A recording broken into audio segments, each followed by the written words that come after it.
Ustaz Azhar Shihab yang kami hormati, Assalamualaikum warahmatullahi wabarakatuh. Waalaikumsalam. Alhamdulillah kita bertemu lagi dalam kajian akhir pekan yang kali ini kita akan melanjutkan kajian sebelumnya tentang hak muslim yang terabaikan. Ini bagian yang kedua ya Ustadz ya. Nah. Sebelum kita mulai mungkin saya bisa ingatkan kembali kepada para jemaah, pada peserta kajian kali ini untuk videonya dimatikan dan mikrofon untuk di-mute supaya kita bisa fokus untuk mendengarkan kajian dari Ustadz.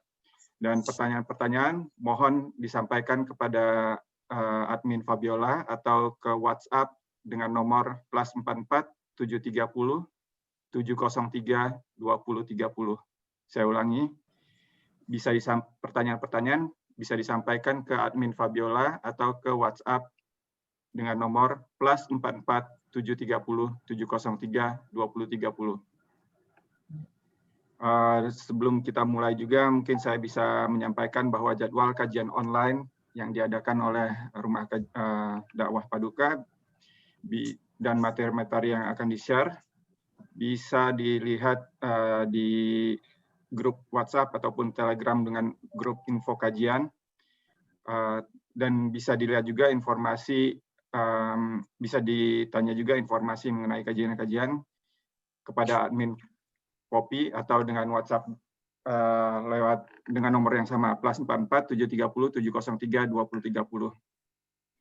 Untuk mempersingkat waktu mungkin saya persilakan kepada Ustadz untuk memulai kajiannya. Ustadz, tafadhol.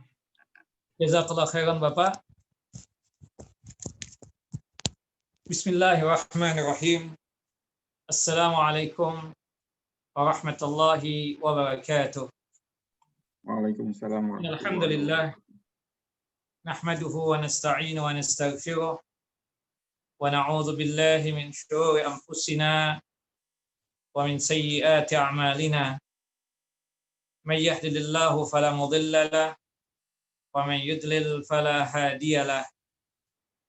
Asyhadu an la ilaha illallah wahdahu la syarika lahu wa asyhadu anna Muhammadan abduhu wa rasuluh. Wa laqad qala Allah ta'ala fil Qur'anil 'azim, ya ayyuhalladzina amanu taqullaha haqqa tuqatih wa la tamutunna illa wa antum muslimun. Wa ba'd, wa bi sakhli sadri wa yassir li amri wahlul 'uqdatam min lisani yafqahu qawli. Allahumma anfa'na bima 'allamtana wa 'allimna ma yanfa'una wa zidna 'ilma. Allahumma inna na'udzubika min zawali ni'matika wa fuj'ati niqmatika wa tahawuli afiyatika wa jami'i sakhatika. Ikhwani wa akhawati fid din, a'azani wa a'azakumullah. Bapak dan Ibu, wabil khusus ya kajian paduka yang dimuliakan oleh Allahu Jalla Jalaluh. Alhamdulillah pada kesempatan kali ini kita kembali bersua untuk ta'ammuk dan tafaqquh fid din, untuk memperdalam din Allah dan agama Allahu Jalla wa Ala. Kita masih membahas tentang hadis yang berkaitan tentang hakul muslim. Kita bacakan hadisnya, hadis dari sahabat yang mulia Abu Hurairah radhiyallahu an. Semoga Allahu Jalla wa Ala meridai beliau. Qala berkata, qala Rasulullah sallallahu alaihi wasallam. Rasulullah sallallahu alaihi wasallam bersabda, hakul muslim ala muslim sittun. Hak muslim yang wajib untuk dilaksanakan oleh saudaranya sesama muslim ada 6 hal. Idza laqitahu fasallim alaih. Apabila seorang muslim ketemu dengan saudaranya sesama muslim, hendaknya dia tersebut mengucapkan salam. Kemudian yang kedua, wa idza da'aka fa'jibhu. Apabila kita diundang oleh saudara sesama muslim, hendaknya kita mendatangi undangan tersebut. Wa idza stansahaka fansuhhu. Apabila saudara sesama muslim meminta nasihat kepada kita, baik itu nasihat tentang dunia ataupun tentang akhirat, maka hendaknya kita memberikan nasihat kepadanya. Wa idza atasa, apabila saudara kita sesama muslim bersin, fahamidallah, kemudian dia tersebut mengucapkan tahmid alhamdulillah, maka kita sebagai saudara muslim yang mendengar dia bersin dan mengucapkan tahmid tadi, hendaknya kita fasyamithu, mengucapkan tashmid, yarhamakallah. Kemudian yang kelima, wa idza maridha fa'udhu, apabila dia tersebut sakit, maka hendaknya kita membesuk ya dia atau mengunjunginya. Kemudian yang terakhir, yang keenam, wa idza mata fattabi'hu, apabila dia tersebut meninggal dunia, maka hendaknya kita mengurusi jenazahnya. Hadis ini sahih, dikeluarkan oleh Al-Imam Muslim di dalam kitab sahih beliau pada nomor hadis 2162. Pada kesempatan yang lalu kita sudah kupas tuntas tentang dua hakul muslim ya. Yang pertama adalah berkaitan tentang pengucapan salam ya. Yang kedua berkaitan tentang masalah undangan. Sedikit menjelaskan ya tentang masalah undangan untuk mengingatkan kita semua. Pada kesempatan yang lalu kita menjelaskan ada 4 syarat berkaitan tentang kewajiban kita untuk mendatangi undangan. Dan sebagaimana yang kita sudah jelaskan, undangan itu ada 2. Ada undangan yang sifatnya undangan walimah, dan ini hukumnya wajib dengan syarat 4 tadi, atau nanti kita akan tambah. Ada sebagian ulama mengatakan bahkan itu sampai 7 syarat. Nah, nanti 7 syarat ini secara singkat kita akan jelaskan. Kemudian undangan yang kedua itu adalah berkaitan dengan undangan yang umum, yang bukan undangan walimatul arash atau bukan undangan resepsi pernikahan. Nah, yang dibahas di sini secara khusus berkaitan tentang kewajiban untuk mendatangi undangan, sebagaimana yang disabdakan oleh Nabi kita Muhammad SAW dalam hadis tadi, wa idza da'aka fa'ajibhu, apabila engkau diundang oleh saudara sesama muslim, maka hendaknya mendatangi undangan tersebut. Dan ini bersesuaian dengan sabda beliau yang lain, hadis dari sahabat yang mulia Abdullah ibnu Umar, hadis yang dikeluarkan oleh Al-Imam Abu Dawud. Qala Rasulullah sallallahu alaihi wasallam, Rasulullah sallallahu alaihi wasallam bersabda, "Faman du'iya falam yajib faqad asallaha wa rasulah." Ya, apabila kita diundang, hendaknya mendatangi undangan tersebut. Siapapun yang diundang, dia tersebut tidak mau untuk mendatangi undangan tersebut, berarti dia telah bermaksiat kepada Allah dan telah bermaksiat kepada Rasulullah sallallahu alaihi wasallam. Undangan yang dimaksud tersebut adalah undangan walimatul arsh, ya, walimatul arshin. Dalam hadis, "Idza du'iya ahadukum ila walimati arshin falyajib aw falyatiha." Ya. Apabila salah seorang di antara kalian diundang untuk mendatangi walimatul arsh, ya, walimah atau resepsi pernikahan atau perkawinan, maka hendaknya mendatangi undangan tersebut. Nah, pada kesempatan yang lalu kita menjelaskan 4 syarat. Yang pertama, wajib undangan tersebut, yaitu walimatul arsh, untuk kita datangi ketika yang mengundang adalah saudara kita sesama muslim. Ya, artinya kalau non-muslim atau kafir yang mengundang kita, maka hukumnya tersebut tidak wajib. Ya. Apakah boleh kita mendatangi undangan orang kafir?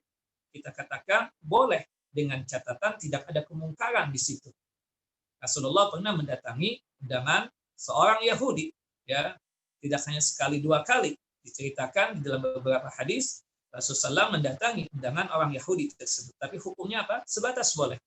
Beda kalau yang mengundang itu seorang muslim, maka hendaknya kita mendatangi undangan tersebut. Kemudian yang kedua, undangan itu datang khusus kepada kita. Baik itu via kartu undangan, ataupun ya via telepon, ataupun WhatsApp secara khusus japri, ya, bukan di grup. Kalau di grup kita katakan umum sifatnya, atau dia langsung datang ke rumah kita atau bertemu dengan kita kemudian mengundang kita secara khusus, baru undangan tersebut wajib untuk kita datangi. Tapi kalau sekiranya undangan tersebut umum, kita ada grup WhatsApp atau ada grup kajian seperti ini, kemudian ada salah seorang di antara kita ini punya hajatan berkaitan tentang undangan, ya, resepsi pernikahan putrinya atau putranya, ya, kita diundang, tapi umum, tidak secara khusus undangan itu datang kepada kita, maka undangan tersebut hukumnya cuma sebatas sunnah saja untuk mendatanginya, bukan wajib. Tapi kalau dia tersebut japri, langsung ngomong sama kita atau memberikan ya kartu undangan kepada kita, berarti itu khusus, maka wajib untuk kita datang. Kemudian yang ketiga, ya, berkaitan tentang masalah undangan tersebut, kita katakan pastikan yang mengundang kita tersebut adalah orang yang terjauhkan dari sifat maksiat. Misalnya yang mengundang kita tersebut adalah orang-orang yang soleh. Tapi kalau mereka yang mengundang kita tersebut, kita tahu bahwasanya dia tersebut orang yang ahlu maksiat dan kita tahu pekerjaannya. Ya, subhanallah, seperti orang-orang fusaq. Kita tahu yang mengundang kita ini narkoba atau suka mabuk atau suka melakukan perbuatan-perbuatan dosa. Ya, maka kita katakan di sini, maka hukumnya tersebut tidak wajib untuk mendatanginya sebagai wujud apa? Untuk hukuman kepada dia, agar mudah-mudahan dengan ketidakdatangan kita tersebut, keundangan dia tersebut sebagai cambukan buat dia, dan mudah-mudahan itu sebagai sebab dia tersebut bertaubat. Nah, tentu kita melihat maslahah dan mafsadahnya. Jika sekiranya kita nggak datang itu dia tambah jauh daripada din dan agama, maka lebih bagus kita datang ke undangannya. Mudah-mudahan wujud kita datang ke sana sebagai cara nanti kita memberikan nasihat kepada dia jika ada khilaf dan salah, dan semoga nasihat kita sampai kepada dia. Nah, cuma para ulama menjelaskan, pastikan yang wajib itu kita datangi undangannya adalah betul-betul orang-orang yang soleh, yang jauh daripada sifat kefasikan. Kemudian yang keempat, kita katakan tidak ada kemungkaran di dalam undangan tersebut dari keluarga yang mengundang kita. Kalau kita tahu di tempat undangan tersebut ada maksiat, ada dangdutan, ada Bali dance, kemudian ada tari macam-macam, atau mungkin disediakan hal-hal yang maksiat, maka kita katakan haram bahkan kita untuk datang ke undangan tersebut. Ya, kecuali kalau sekiranya datangnya kita ke undangan tersebut untuk mengubah kemungkaran atau ya untuk mendakwahi mereka agar mereka meninggalkan kemungkaran dan maksiat mereka, tak boleh datang. Tapi kalau kita nggak bisa sama sekali untuk mengubah kemungkaran pada saat kita datang ke undangan tersebut, maka haram kita untuk datang ke undangan tersebut. Kemudian yang kelima, ayyakuna ta'amul walima mubahan yajuzu akluhu. Ya, pastikan hidangan yang disuguhkan, makanan yang disuguhkan kepada kita adalah makanan yang halal, dan sumbernya pun juga sumber yang halal. Kita katakan seperti itu. Yang boleh kita untuk memakannya. Makanannya halal, tapi kita tahu sumbernya tersebut dari sumber yang haram, maka pastikan hukumnya tersebut bukan wajib. Ya, gugur kewajiban tersebut. Tapi kita tahu muslim yang mengundang kita, orang soleh lagi. Kemudian undangan khusus datang kepada kita. Kemudian tidak ada kemungkaran di dalamnya. Dan kita tahu dia pekerjaannya pekerjaan yang halal, maka wajib kita untuk mendatangi undangan tersebut. Nah, kemudian yang keenam kita katakan wajib kita tersebut untuk mendatangi undangan tersebut alla tatadammang dararan 'alal mujib. Ya, mislu ayyahtaja ila safar. Misalnya, ya, tidak ada sesuatu yang memberatkan atau sesuatu yang membahayakan buat orang yang diundang ketika mendatangi undangan. Ya, Bapak Ibu ada di England, mengundang saya agar datang ke undangan walimah putra putri Bapak. Nah, itu memberatkan buat saya.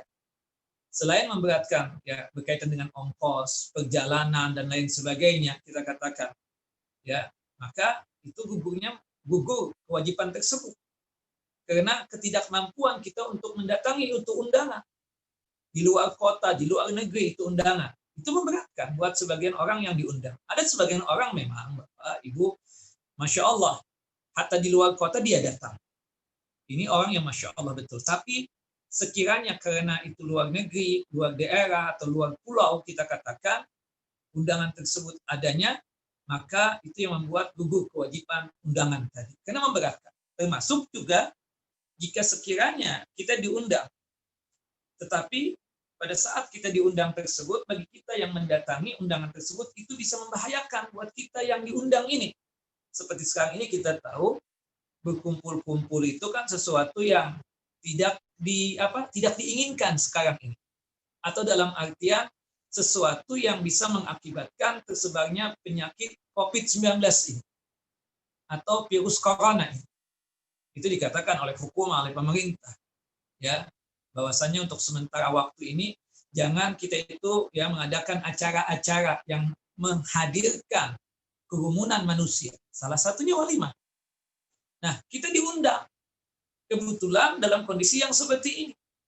Datangnya kita ke tempat situ, kita tahu nih akan ada kerumunan, akan ada ya kita katakan bercampur bau yang kemungkinan besar penularan penyakit itu ada. Karena kita khawatir, maka kita katakan yang seperti itu gugur kewajiban untuk mendatangi undangan tersebut. Karena khawatirnya dengan datangnya kita tersebut bisa membahayakan buat diri kita. Kemudian selanjutnya, ya, berkaitan tentang masalah undangan tersebut, ya, kita tahu bahwasannya ya yang mengundang kita tersebut adalah orang yang dari penghasilan yang halal seperti itu. Nah ini ada 7 poin berkaitan tentang wajibnya kita tersebut mendatangi undangan. Nah kemudian kita juga menjelaskan tentang uzur, ya. Kalau 7 hal ini ada, ya, atau 6 atau 7 hal ini ada, maka wajib kita mendatangi undangan tadi. Yang mengundang saudara sesama muslim, kemudian undangan khusus datang kepada kita, kemudian kita tahu bahwasannya yang mengundang kita tersebut itu adalah orang yang saleh, kemudian kita tahu bahwasannya makanan yang disuguhkan, makanan yang halal dan dari sumber-sumber yang halal. Kemudian kita tahu pasti bahwasannya dalam undangan tersebut tidak ada kemaksiatan. Dan toh juga kalau kita datang ke sana tidak memberatkan kita dan juga tidak membahayakan kita, maka kita wajib untuk mendatangi undangan kecuali kalau sekiranya ada uzur. Nah, disebutkan oleh para ulama berkaitan tentang masalah uzur yang juga sempat kita singgung pada kesempatan yang lalu, termasuk uzur kalau sekiranya kita katakan ya ketika kita diundang pas waktunya kita kerja. Kita tahulah yang hidup di luar negeri tersebut ya itu pekerjaan sesuai dengan waktunya kita. Bisa jadi kita weekend juga ada pekerjaan. Kebetulan kita diundang weekend ini. Ada pekerjaan yang kita nggak bisa tinggal. Itu termasuk apa? Termasuk uzur kita katakan seperti itu. Atau termasuk juga ketika kita diundang kita sakit.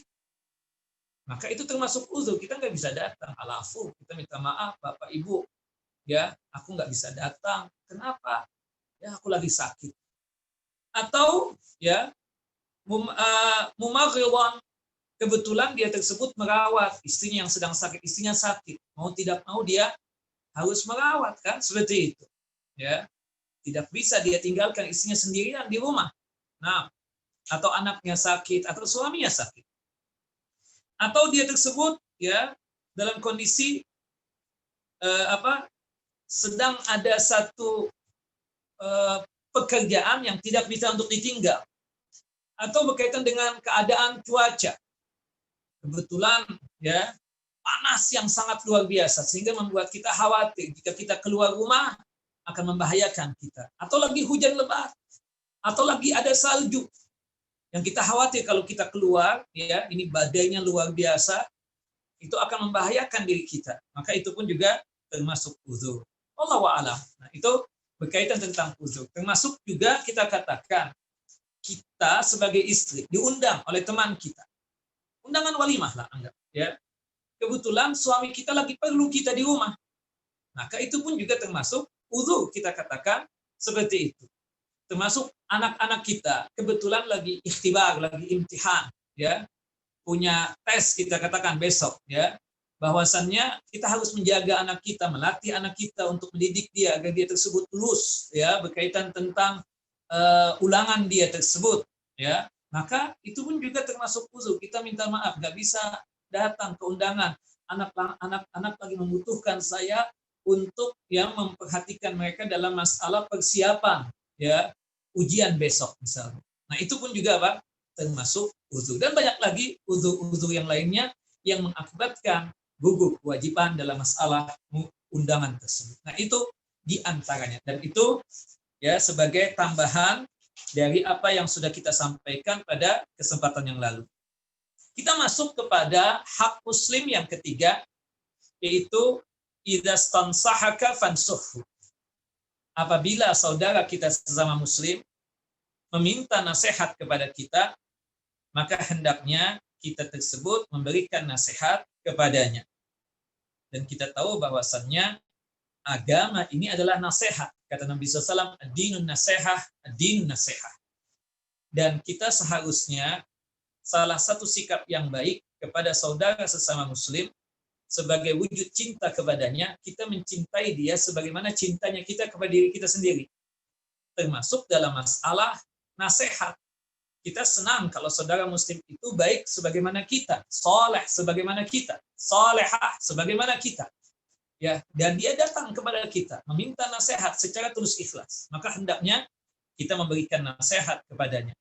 Kata Nabi kita Muhammad SAW di dalam hadis yang sahih, ya, hadis dari sahabat yang mulia Anas bin Malik radhiyallahu an, anin Nabi SAW qala, dari Nabi SAW beliau bersabda, la yu'minu ahadukum hatta yuhibba li akhihi ma yuhibbu li nafsihi.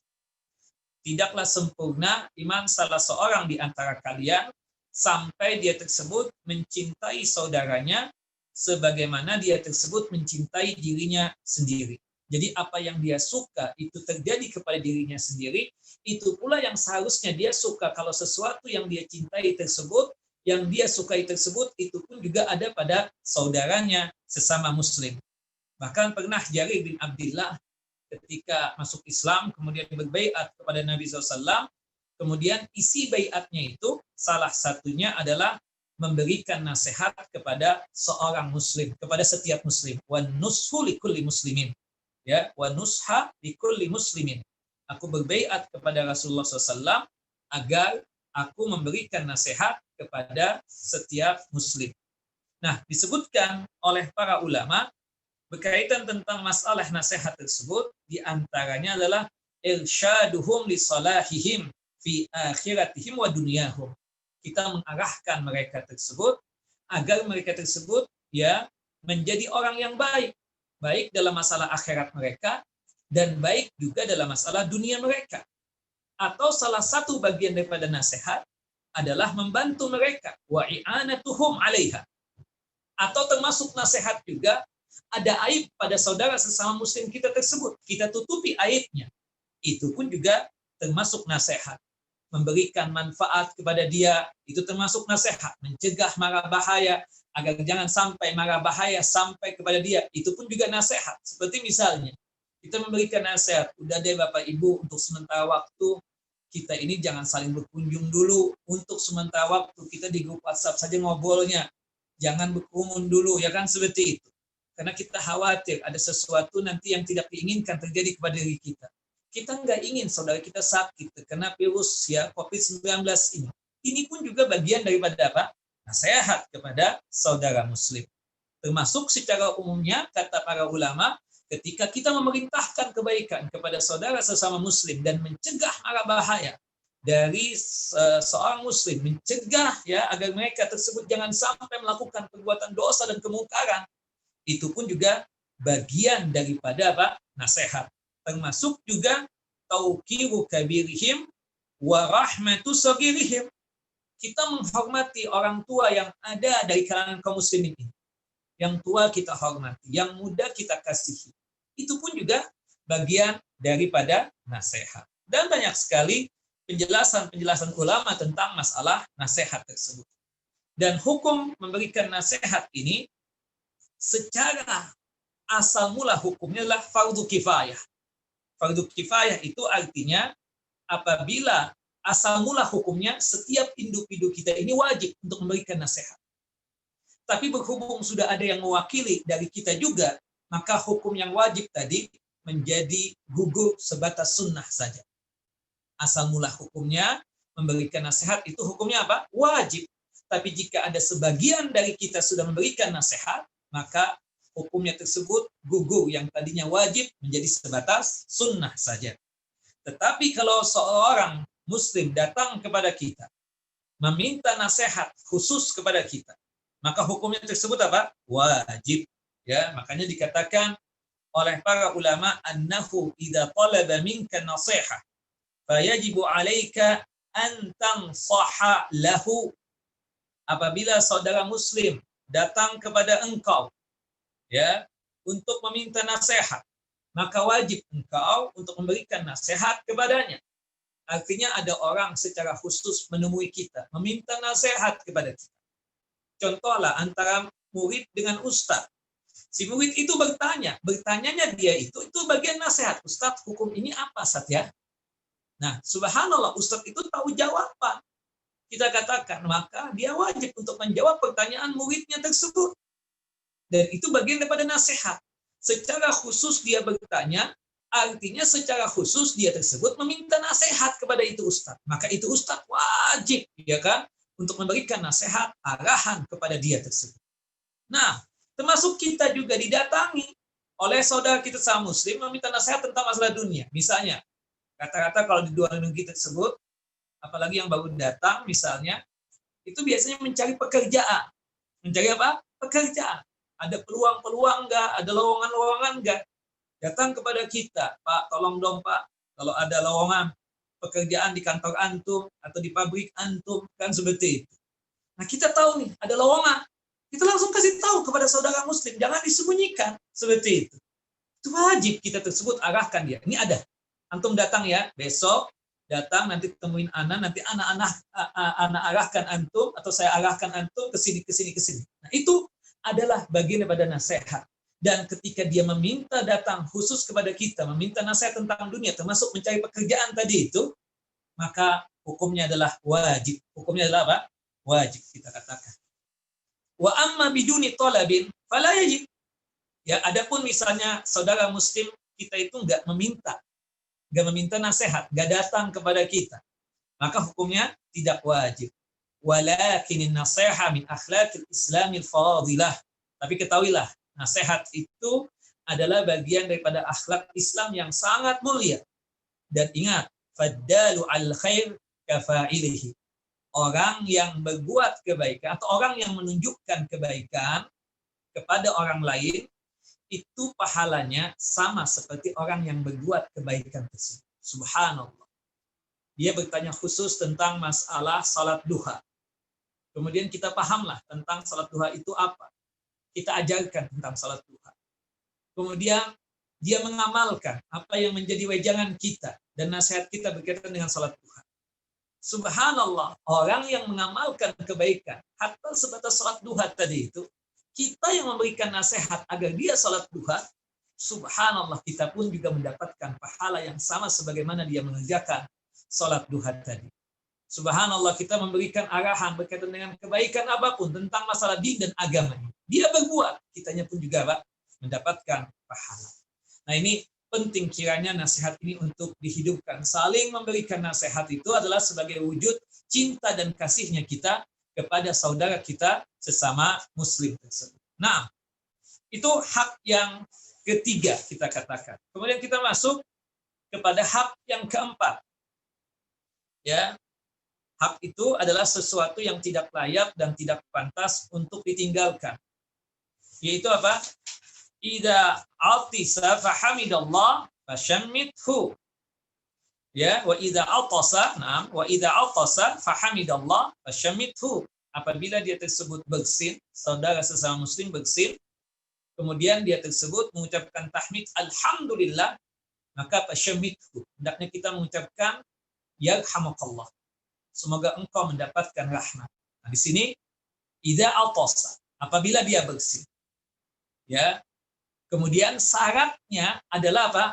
Dia yang bersin tadi atau saudara muslim kita yang bersin tadi itu mengucapkan tahmid alhamdulillah. Baru kita yang mendengar dia mengucapkan tahmid alhamdulillah, kita doakan dia dengan memberikan tashmid untuk dia. Yaitu apa? Yarhamukallah. Semoga Allah Jalla Jalaluh memberikan rahmat kepada engkau. Dan kita yang bersin kemudian mengucapkan tahmid tadi, ketika mendengar saudara sesama muslim tadi memberikan tashmid, mendoakan kita dengan ucapan yarhamakallah, kita pun kemudian mendoakan dia juga dengan ucapan Yahdikumullahu wa yuslihu balakum. Semoga Allah Jalla wa Ala selalu memberikan petunjuk dan bimbingannya kepada engkau dan selalu memperbaiki keadaan engkau. Nah, tayyib. Idza atasa, artinya seorang muslim yang bersih. Orang kafir tidak boleh kita ucapkan yarhamukallah meskipun dia mengucapkan tahmid sekalipun. Nah, ini kita katakan meninggalkan sesuatu yang diperlakukan atau yang diperbuat oleh orang kafir. Di antara kita itu, subhanallah, kalau yang hidup di negara barat itu, ketika ada yang bersin langsung mengucapkan bless you, ya kan? Semoga engkau mendapatkan keberkahan, kan seperti itu, bless you. Nah, itu kita tinggalkan. Kalau saudara kita muslim yang bersin, kemudian dia mengucapkan tahmid, alhamdulillah, maka segera kita tersebut mengucapkan apa? Yarhamakallah. Subhanallah, ya kan? Seperti itu. Nah, ini suatu kenikmatan yang sangat luar biasa. Kata Al-Imam An-Nawawi rahimahullah rahmatan wasi'ah ketika menjelaskan tentang hukum ya mengucapkan tashmid ini, ya, innahu muttafaqun ala istihbabihi. Ya, sunnah bagi seseorang yang mendengar saudara muslim yang bersin, yang di mana dia tersebut mengucapkan tahmid alhamdulillah, ya, sepakat para ulama sunnahnya kita tersebut untuk mengucapkan tashmid atau ucapan yarhamakallah kepada dia sebagai wujud mendoakan dia agar Allah Jalla Jalaluh memberikan rahmat dan kasih sayangnya kepada dia tersebut. Kemudian disebutkan oleh sebagian ulama, wa tasmituhu fardhu kifayah. Hukum tashmid, bahkan ada sebagian yang mengatakan bahwasannya hukumnya itu adalah fardhu kifayah. Artinya kita ada beberapa orang, anggaplah 5 orang. Ada satu di antara 5 orang tadi bersin. Dia kebetulan mengucapkan tahmid, alhamdulillah. Nah, satu di antara 4 tadi yang mendengar dia mengucapkan tahmid alhamdulillah karena bersin, maka wajib salah satu dari 4 tadi itu mengucapkan yarhamakallah. Sehingga membuat yang lainnya tersebut gugur kewajibannya untuk mengucapkan tashmid lagi. Ya, seperti itu. Nah, itu yang disebut dengan hukum fardhu kifayah. Maka dan ini pendapat yang paling tepat kata para ulama bahwasanya mengucapkan tashmid itu hukumnya adalah fardhu kifayah. Asal mulanya setiap individu yang mendengar saudaranya mengucapkan tahmid dikarenakan bersin, hukumnya tersebut setiap individu asal mula hukumnya wajib. Tapi ketika sebagian atau seseorang sudah mewakili, maka gugur kewajiban tersebut sebatas sunnah saja. Wa yukrahu ayyushammita man lam yahmidillah. Lam yahmadallah, lam yahmidillah. Ya, makruh mengucapkan tashmid kepada saudara sesama muslim yang bersin yang dia tersebut belum mengucapkan tahmid, belum mengucapkan alhamdulillah. Ya, wa yukrahu ayyushammita man lam yahmadillah. Ada orang kadang kan, subhanallah, dia bersin. Langsung kita yarhamakallah, enggak boleh. Sampai kita dengar dia sudah mengucapkan tahmid alhamdulillah. Atau kalau perlu kita tanya, Pak, antum tadi bersin, antum kan muslim, antum tadi sudah mengucapkan tahmid alhamdulillah, sudah alhamdulillah, baru kita yarhamukallah. Ya, karena kita nggak mendengar dia tadi mengucapkan tahmid atau alhamdulillah. Tapi kalau dia belum mengucapkan tahmid, antum bersin, sudah mengucapkan tahmid belum, berarti kita belum sunnah untuk mengucapkan tasmidnya tersebut. Bahkan apa? Makruh kalau kita langsung ketika ada orang bersin langsung mengucapkan yarhamukallah. Hukumnya apa? Makruh. Makruh itu lebih bagus ditinggalkan. Lakin yu'allimu as-saghira ay yahmadallah. Anak kita bersin. Kita bilang sama anak kita, "Qul alhamdulillah, alhamdulillah." Lalu kita ucapkan yarhamukallah. Kita ajarkan anak kita sedini mungkin. Setiap kali dia bersin tersebut, dia mengucapkan tahmid dan kita memberikan pengajaran lagi, ya yarhamakallah, Ya, kemudian anak kita ajarkan lagi agar mendoakan kita juga, yahdikumullahu wa yuslihu balakum, seperti itu. Atau secara umum orang yang nggak ngerti, orang yang nggak paham. Banyak di antara kita nggak ngerti tentang hukum yang satu ini. Nah, antum yang sudah paham, sudah mengerti, tolong ajarkan. Pak, antum muslim.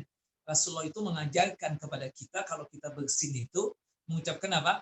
Ya, tahmid, alhamdulillah, alhamdulillah. Dan kita yang mendengar mengucapkan tashmid, yarhamukallah, seperti itu. Kita ajarkan kepada saudara kita sesama muslim.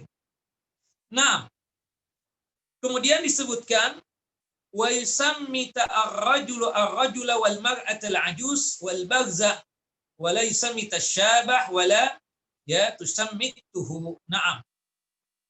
Bahwasannya di sini kalau laki-laki yang bersin, kemudian laki-laki juga yang dengar, maka hendaknya mengucapkan tashmid. Termasuk ada perempuan yang tua bersin, dia mengucapkan tahmid, alhamdulillah, kita pun juga mengucapkan tashmid.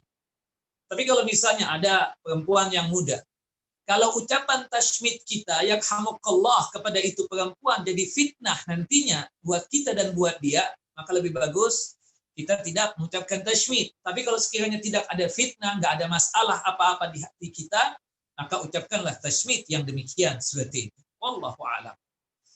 Fa'in atau sasania. Ternyata teman kita tadi sudah satu kali bersin. Kemudian untuk kedua kalinya bersin lagi. Maka kita ucapkan tashmid juga untuk kedua kalinya.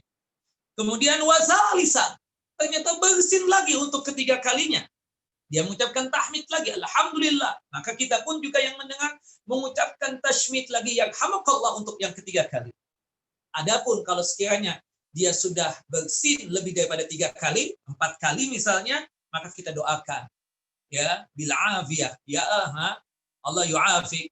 Ya, atau ya, syafaqallah atau syafaqillah. Semoga Allah Jalla wa Ala menyembuhkan penyakitmu. Berarti apa? Kalau bersin lebih daripada 3 kali itu penyakit. Ya, kita katakan al-'atas min Allah. Ya, bahwasannya bersin ini dari Allah Jalla Jalaluh. Pertama, kedua, dan ketiga. Tapi kalau keempat, itu tidak lain adalah sudah menjadi apa? Penyakit. Wallahu a'lam bishawab. Yang jelas, hidupkanlah sunnah yang satu ini. Banyak di antara kita tersebut tidak memahami tentang sunnah yang satu ini. Subhanallah, ini pahala yang sangat luar biasa, dan itu bahkan menjadi hak saudara kita sesama muslim. Ketika dia tersebut bersin, maka hendaknya kita tersebut mendoakan dia dengan ucapan yarhamukallah, yarhamukallah. Nah, kemudian selanjutnya, hak muslim yang kelima, yaitu berkaitan dengan masalah sakit. Jika saudara kita sesama muslim sakit, ya, wa idza maridha fa'udhu. Apabila saudara sesama muslim tersebut sakit, maka hendaknya kita membesuknya atau menjenguknya. Subhanallah. Tentunya ini catatan. Kalau penyakitnya itu penyakit menular seperti COVID-19, nah ini kan tidak bisa kita katakan ini penyakit yang memang penyakit yang tidak menular. Itu sunnah kita untuk membesuknya, pahalanya besar kita katakan. Tapi kalau penyakit menular, kembalikanlah kepada hadis yang umum. Ketika ada satu wabah, ada penyakit yang sifatnya tersebut menular, ya, seperti penyakit taun, kata Nabi SAW, firra minat taun kafirarika minal asad. Larilah engkau dari penyakit taun sebagaimana larinya engkau ketika melihat, ya, singa.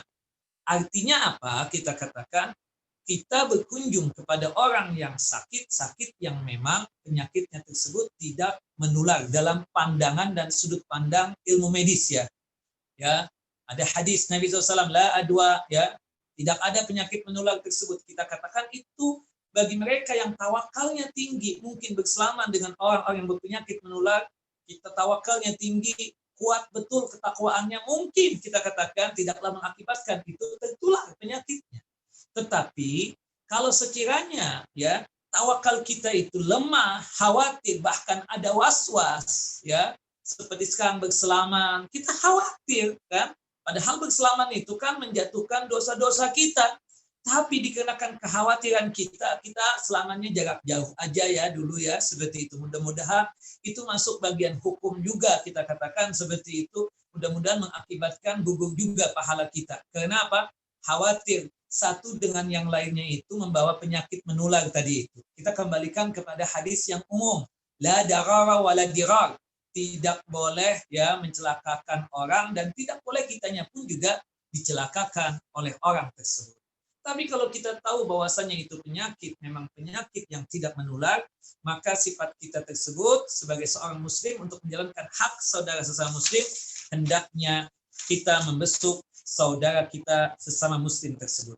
Subhanallah, pahalanya disebutkan di dalam hadis yang sahih atau derajatnya hasan. Hadis dari sahabat yang mulia Ali bin Abi Thalib radhiyallahu anhu. Semoga Allah Jalla Jalaluhu meridai beliau. Qala, berkata Ali bin Abi Thalib, sami'tu Rasulullah sallallahu alaihi wasallam yaqul. Aku telah mendengar Rasulullah sallallahu alaihi wasallam bersabda, "Ma min muslim ya'udu musliman ghadwatan illa shalla alaihi sab'una alfa malakin hatta yumsiya." Tidaklah seorang muslim membesuk saudara muslim yang lainnya di pagi hari, kecuali para malaikat yang berjumlah 70.000 malaikat mendoakan dia sampai datang petang hari. Subhanallah.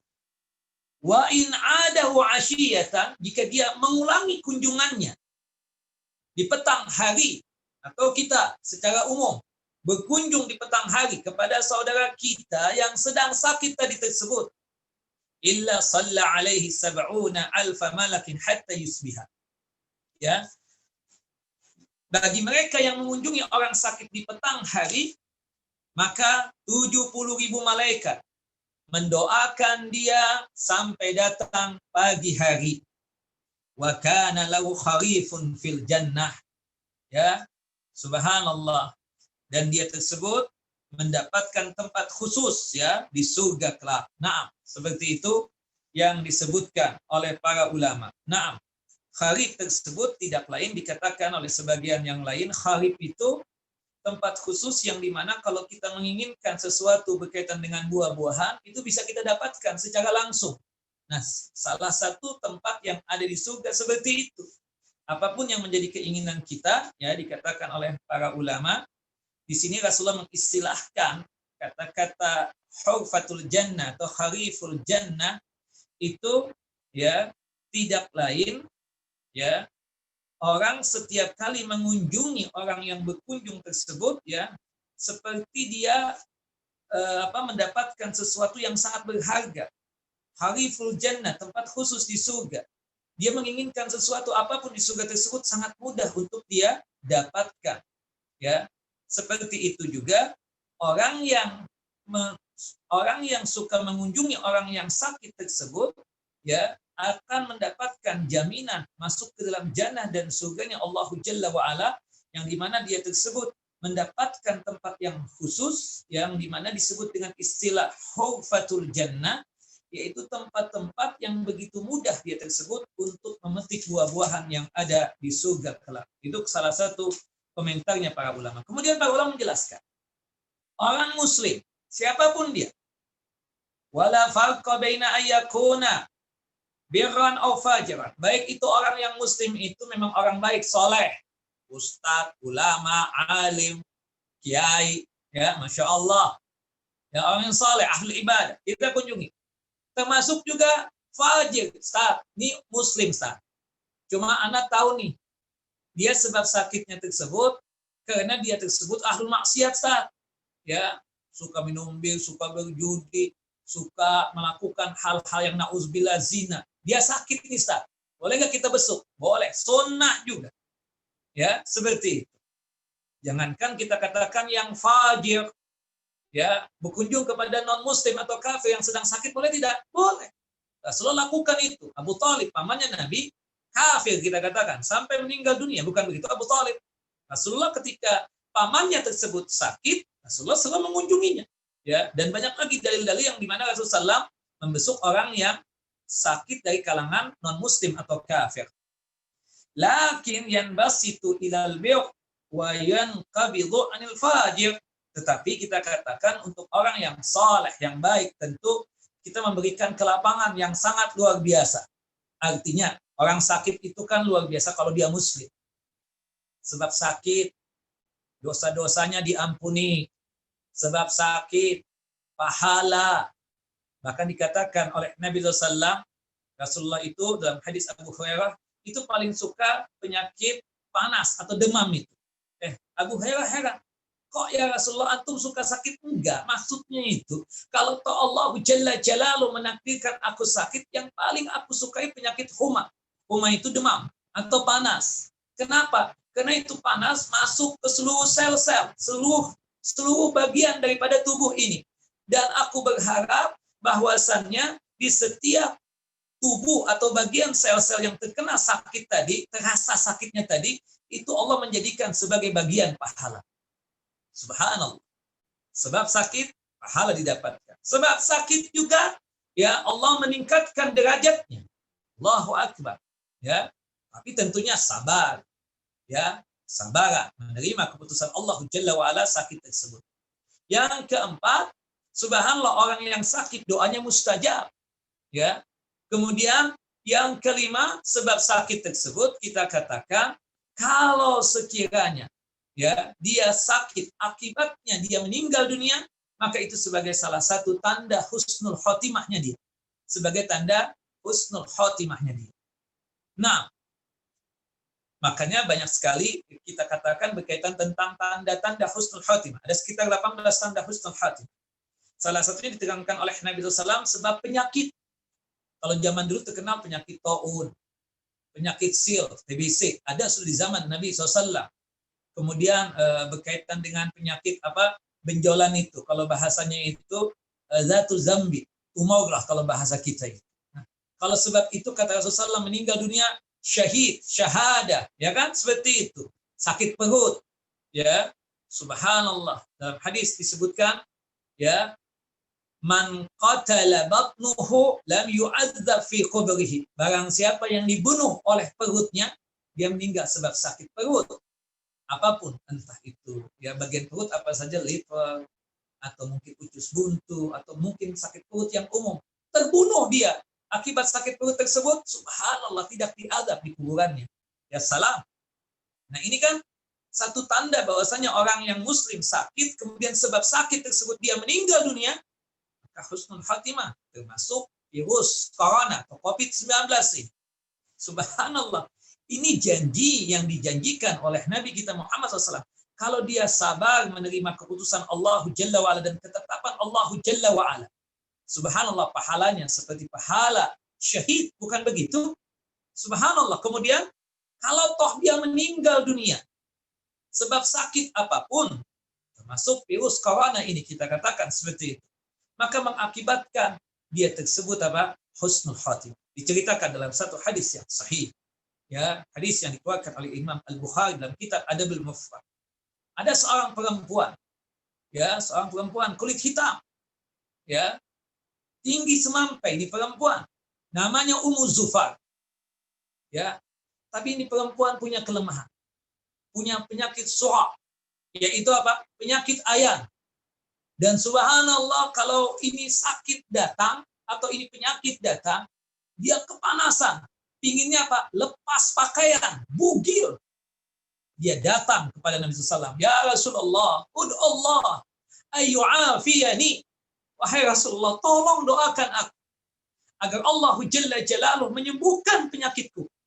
Subhanallah. Apa jawab Nabi SAW? Ya, in sabarti falakil jannah. Wa in aradti an ad Allah, ya, ayyu'afiyaki fa ad Allah. Ya, kata Nabi SAW, kalau kamu bersabar menerima ketetapan Allah Jalla wa'ala dengan penyakit yang satu ini, maka engkau mendapatkan jannah, surga. Tapi kalau engkau ingin aku mendoakan engkau, aku akan doakan engkau, wahai Ummu Zufar, agar Allah menyembuhkan penyakit. Kata Ummu Zufar, aradtul jannah. Aku ingin surga ya Rasulullah. Tetapi tolong doakan aku ya Rasulullah.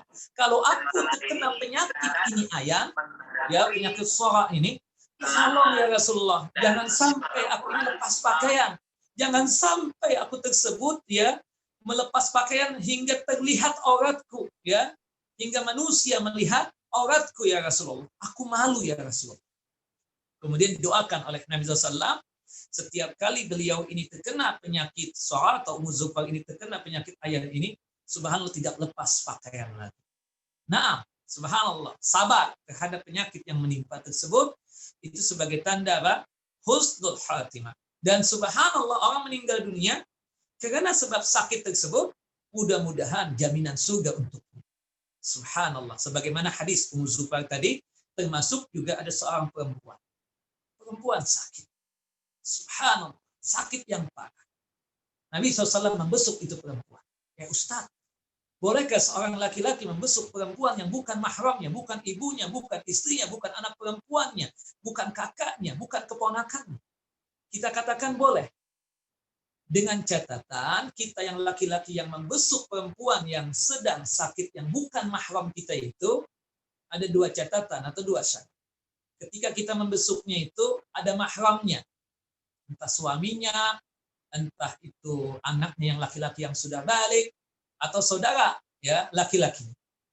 Yang kedua syaratnya ketika kita membesuk perempuan yang sakit yang bukan mahram kita tersebut, pastikan seluruh tubuhnya tersebut tertutup kecuali wajah dan kedua telapak tangan. Artinya tertutup auratnya. Ya kan? Karena kita tahu kalau orang sakit itu kadang kelihatan bagian-bagian auratnya tersebut. Nah, pastikan kita ingin membesuk si fulanah tersebut ya dalam kondisi dia tertutup auratnya. Nah, dan itu yang terjadi dengan Nabi SAW. Rasulullah membesuk perempuan yang sedang sakit parah tadi. Saking parahnya itu sakit yang tertimpa kepada perempuan tersebut, Rasulullah SAW sampai meneteskan air matanya. Dan ketika ditanya oleh Nabi SAW itu perempuan, kaifa tajiduki? Bagaimana keadaan kamu? How feeling? Bagaimana keadaan kamu ini?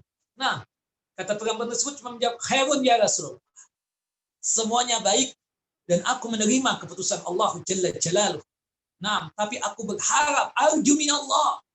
Aku berharap kepada Allah Jalla Jalaluh. Sebab sakit ini Allah Jalla Jalaluh menghapuskan seluruh dosaku. Dan aku berharap jika sekiranya sebab sakit ini aku meninggal dunia, aku berharap jannah dan surganya Allah Jalla Jalaluh. Subhanallah, kata Nabi kita Muhammad sallallahu alaihi wasallam, sabriki iyah adkhalakillahul jannah wa kafara jami'a khatayaki. Kesabaran kamu menerima ketetapan Allah Jalla Jalaluh berkaitan tentang masalah penyakit ini mengakibatkan Allah Jalla wa'ala menghapuskan seluruh dosa-dosamu dan mengakibatkan Allah Jalla Jalaluh memasukkan engkau ke dalam jannah dan surga. Ini kalau kita katakan ketika berkunjung kepada orang yang sakit, kebetulan dia tersebut orang yang soleh, bertakwa kepada Allah Jalla wa'ala, kita kasihkan semangat-semangat seperti ini. Tapi kalau kita membesuk orang yang sakit, fajir, fasik, ahlu maksiat, kita berikan ancaman. Sampai kapan lagi lo begini? Ini tidak lain teguran dari Allah Jalla Jalaluh. Hati-hati. Allah masih memanjangkan umur engkau seperti ini. Diingatkan engkau sakit seperti ini, tolong taubat nasuh. Nah, seperti itu. Jadi, kita bedakan. Kalau orang yang orang muslim yang kita besuk itu adalah orang yang baik, kita kasih semangat, spirit dari Nabi SAW tadi itu. Tapi kalau yang sakit tersebut adalah orang yang fasik, fajir, ahlul maksiat, kita berikan ancaman-ancaman agar dia tersebut sadar dan mudah untuk kembali kepada Allah dan mudah untuk bertaubat kepada Allahu Jalla Jalaluh. Termasuk juga kata para ulama, wala farqa baina ayyakuna al-maridhu qariban aw ba'idan. Ya, yang penting yang sakit itu muslim. Tidak peduli apakah yang sakit itu orang dekat kita, kerabat, teman dekat, orang yang kita kenal, ataupun ba'idan, orang yang jauh yang bahkan mungkin kita nggak kenal. Makanya Bapak Ibu, paling enak itu profesi dokter dan perawat. Paling enak itu. Dokter itu dunia akhirat dapat. Perawat itu dunia akhirat dapat.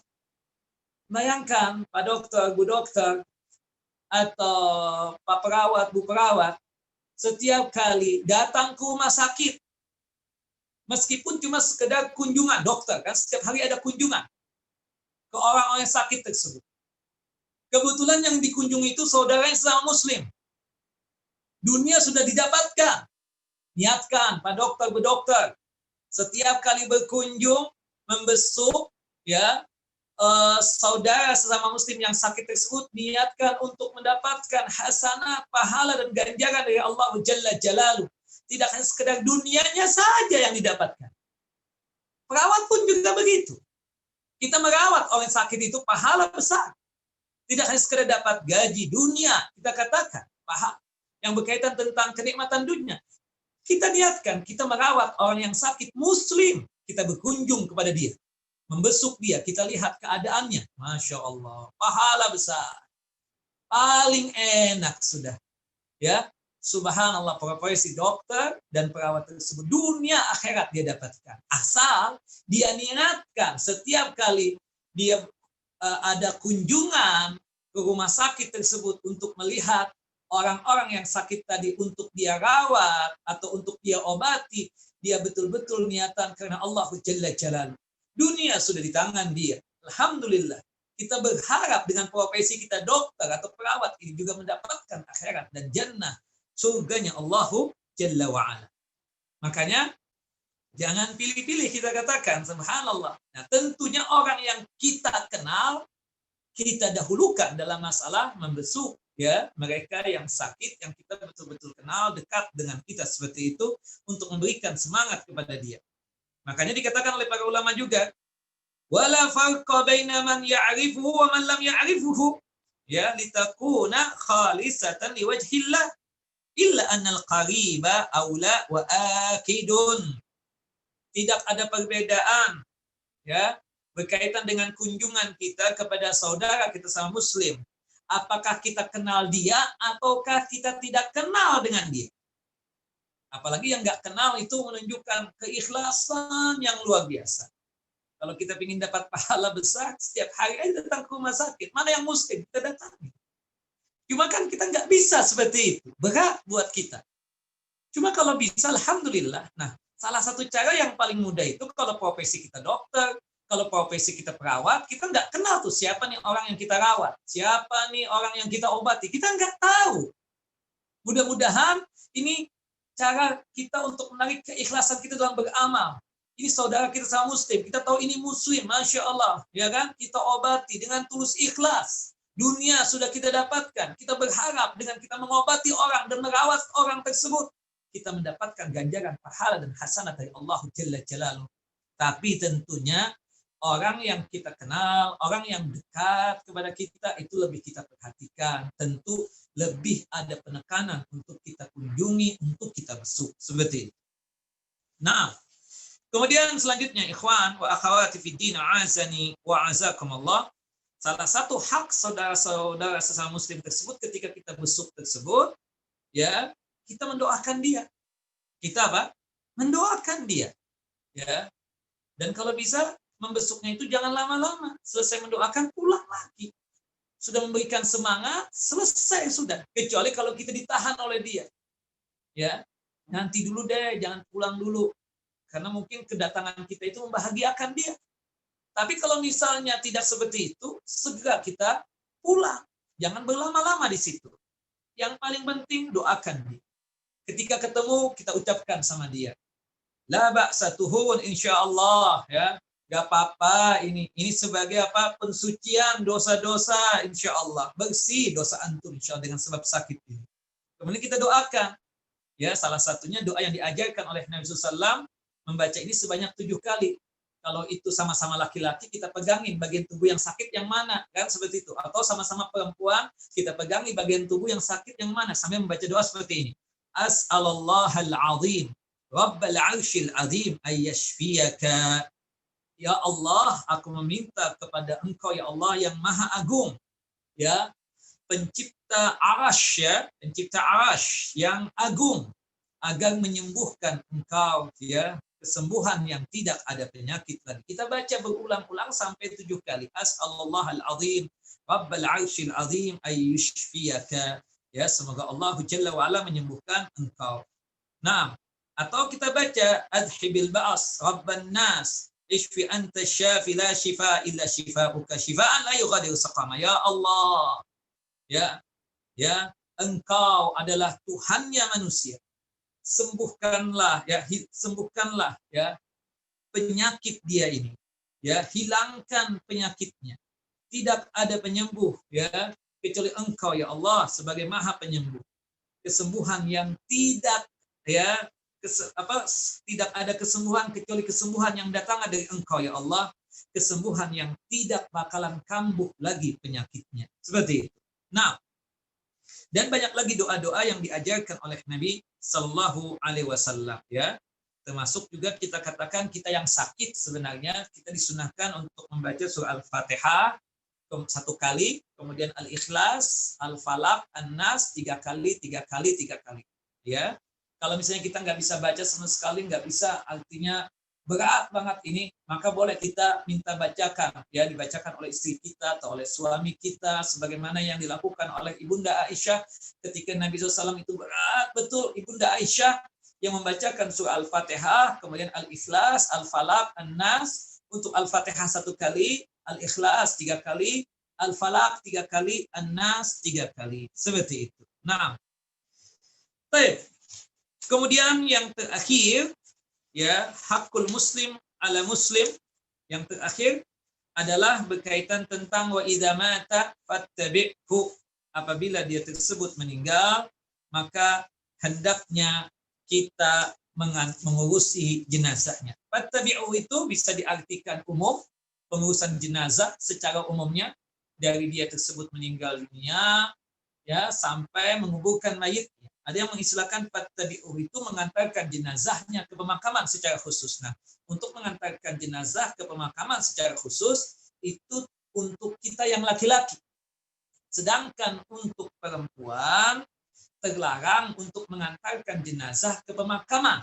Sebagaimana disebutkan di dalam hadis Ummu Atiyah radhiyallahu anha, kata Ummu Atiyah, nuhina an ittiba'il janais. Kami para wanita dilarang oleh Nabi SAW untuk mengantarkan jenazah ke pemakaman. Nah, maka sebab itu, kalau kata-kata fattabi'hu secara umum, pengurusan jenazah secara umumnya. Ketika dia tersebut baru meninggal dunia, apa yang harus kita lakukan pertama kali? Pastikan ketika matanya itu masih terbuka, kita tutup, tagmiduhu. Ya kan, seperti itu. Nah, karena orang yang meninggal dunia dalam kondisi matanya terbuka bukan berarti su'ul khatimah. Kita tahu bahwasannya itu kan dicabut kemudian dibawa ke atas langit untuk bertemu dengan Allah Jalla Jalaluh. Nah, kemudian mata ini melihat ruh yang dibawa oleh malaikat Allah Jalla Jalaluh. Karena kita tahu memang prosesi daripada kematian seorang muslim tersebut ketika sebelum datangnya malakal maut atau malaikat maut, hadir dulu malaikat dengan jumlah yang besar ya. Kemudian mereka itu membawa kain kafan yang datang dari surga dan membawa wangi-wangian yang datang dari surga ya. Kemudian mereka duduk ya, jumlah mereka itu dikatakan oleh Nabi SAW madul basar, sejauh mata memandang ya. Subhanallah ya, mereka tersebut dengan wajah yang sangat putih bersih ya, dan juga wangi. Kemudian datanglah malaikat maut, kemudian membisikkan di telinganya, kemudian mengucapkan ya, keluarlah engkau ya, ruh yang baik dari tubuh yang baik ini untuk menuju ridhonya Allah dan ampunan Allah Jalla Jalaluh. Keluarlah ruh tersebut dengan gampangnya. Sebagaimana ya keluarnya air dari teko untuk kita tuangkan di gelas atau cangkir. Ini kalau yang meninggal apa? Seorang muslim, sebagaimana disebutkan di dalam hadis Barra bin Azib. Tapi yang berat, yang susah itu kita katakan adalah ya prosesi kematian orang kafir, ya orang fajir, itu susah betul mencabutnya. Dan malaikat yang datang pun berbeda. Malaikat yang datang pada saat orang kafir meninggal, malaikat yang jumlahnya besar dengan wajah yang sangat seram, menakutkan, ya hitam pekat, dengan membawa kain kafan dari neraka dengan bebauan yang datang dari neraka. Subhanallah. Kemudian datang malaikat maut, ya, kemudian menyuruh keluar, nggak keluar, kemudian dicabut, dipukul oleh malaikat-malaikat yang ada tersebut hingga keluar itu. Berat dan sakit sekali. Untuk siapa? Untuk orang kafir. Untuk orang mukmin, prosesi pencabutan ruh tersebut sangat mudah. Ini bantahan kepada mereka yang mengatakan selalu pencabutan ruh itu sakit-sakit. Tidak semua. Ya, termasuk para nabi. Apalagi Nabi kita Muhammad SAW. Khalilur Rahman, kekasihnya Allah Jalla Jalaluh. Sangat-sangat mudah. Seperti itu. Sebagaimana disebutkan dalam hadis yang panjang. Hadis dari Bara bin Azib. Kata Nabi SAW, prosesi pencabutan ruh seorang muslim yang baik itu seperti seseorang menuangkan air dari teko ke gelas atau ke cangkir. Sangat mudah sekali. Kemudian ruh itu dibawa ke atas untuk bertemu dengan Allahu Jalla Jalaluh. Mata ini melihat ke atas, ya, dibawa oleh malaikat yang jumlahnya besar tadi. Ketika baru keluar, dipegang sebentar oleh malaikat maut. Kemudian setelah itu diletakkanlah ruh tersebut di kain kafan yang datang dari surga tersebut untuk dibawa untuk menghadap Allahu Jalla Jalaluh. Makanya kata Nabi SAW, ya, idza qufida ruh tabi'ahul basar. Apabila ruh tersebut dicabut, mata ini melihat ruh yang diangkat tadi. Makanya matanya ke atas. Ya, jangan suudzon, jangan negatif thinking. Oh, ini suul khotimah. Enggak. Semua kata-kata kita meninggal begitu. Nah, kita melihat keadaan seperti itu, kita tutup, ya, matanya tersebut. Nah, ini termasuk juga fattabi'hu, termasuk itu. Kemudian sebelum memandikan, kita ambil sarung atau spray atau kain, kita tutupi seluruh tubuhnya dari kepala sampai ujung kaki. Jangan jadikan mayit itu sebagai barang tontonan, ditontonin, dilihat, enggak boleh, ditutup. Itu sunnahnya sebagaimana disebutkan di dalam hadis Ibunda Aisyah radhiyallahu anha. Sampai nanti proses memandikan, kemudian setelah memandikan mengkafankan. Setelah mengkafankan, menyolatkan jenazahnya, kemudian sudah menyolatkan jenazahnya, mengantarkan jenazah tersebut ke pemakaman, menguburkannya. Nah, khusus untuk menguburkan mayit dan mengantarkan jenazah ke pemakaman, itu khusus untuk laki-laki. Nah, adapun yang lainnya kita katakan bahwasanya perempuan bisa, ya, seperti itu, memandikan. Perempuan yang meninggal, maka perempuan yang memandikan. Perempuan yang meninggal, maka perempuan juga yang mengkafankan, kan seperti itu. Itu yang diperintahkan dan itu yang diajarkan oleh Nabi kita Muhammad sallallahu alaihi wasallam. Nah, dan mengurusi jenazah tersebut kita katakan hukumnya fardu kifayah. Asal mula hukumnya adalah wajib setiap individu kita. Tapi kalau sekiranya sudah ada mengurusi jenazah sebagian kaum muslimin atau sekelompok kaum muslimin, maka hukumnya yang lain menjadi sunnah, gugur kewajiban tadi. Nah, kemudian berkaitan tentang masalah pengurusan jenazah tersebut, khususnya lagi mengantarkan jenazah ke pemakaman, itu adalah haknya si mayit, termasuk hak keluarganya si mayit tersebut. Nah, kemudian dikatakan oleh Nabi kita Muhammad SAW dalam satu hadis yang sahih. Hadis yang dikeluarkan oleh Al-Imam Al-Bukhari dan juga oleh Al-Imam Muslim. Dari hadis Abu Hurairah radhiyallahu anhu. Qala Rasulullah sallallahu alaihi wasallam. Rasulullah sallallahu alaihi wasallam bersabda, "Man syahidal janazata hatta yusalliya 'alaiha falahu qirat." Barang siapa yang menyaksikan jenazah sampai dia menyolatkan itu jenazah, maka dia mendapatkan satu qirat. Wa man syahidaha hatta tudfana falahu qiratan. Barang siapa yang menyaksikan jenazah dari dia menyolatkan jenazah hingga menguburkan jenazah tersebut, maka dia mendapatkan 2 qirat. Kemudian para sahabat ridwan Allah bertanya, "Ya Rasulullah, wa mal qiratan?" Apa yang dimaksud dengan 2 qirat tersebut? Qala Rasulullah, "Mislu jabalaini azimaini." Seperti 2 gunung besar, ya. Itulah pahala daripada 2 qirat tersebut. Nah, artinya apa? Menyolatkan jenazah pahalanya besar. Apalagi kita sudah sanggup ya menyolatkan jenazah, kita antarkan jenazahnya ke pemakaman, pahalanya tambah besar lagi. Nah, seperti itu. 2 qirat kata Nabi sallallahu alaihi wasallam. Kemudian selanjutnya, kita yang laki-laki mengantarkan jenazah ke pemakaman hingga menguburkannya. Dimakruhkan kita itu mengangkat suara. Ya, teriak-teriak, nggak boleh. Tenang. Ya.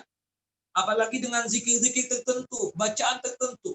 La ilaha illallah, la ilaha illallah. Nggak boleh, nggak ada ajarannya seperti itu. Tenang, adab sesuai dengan apa yang dituntunkan oleh Nabi SAW. Jangan teriak-teriak, baik dengan bacaan, dengan zikir, ya, ataupun yang lainnya. Kita ini ketika mengantarkan jenazah tersebut ada perasaan hati takut kepada Allah Jalla Jalaluh. Ya, kita akan menyusul dia, kita akan seperti dia, mati seperti dia.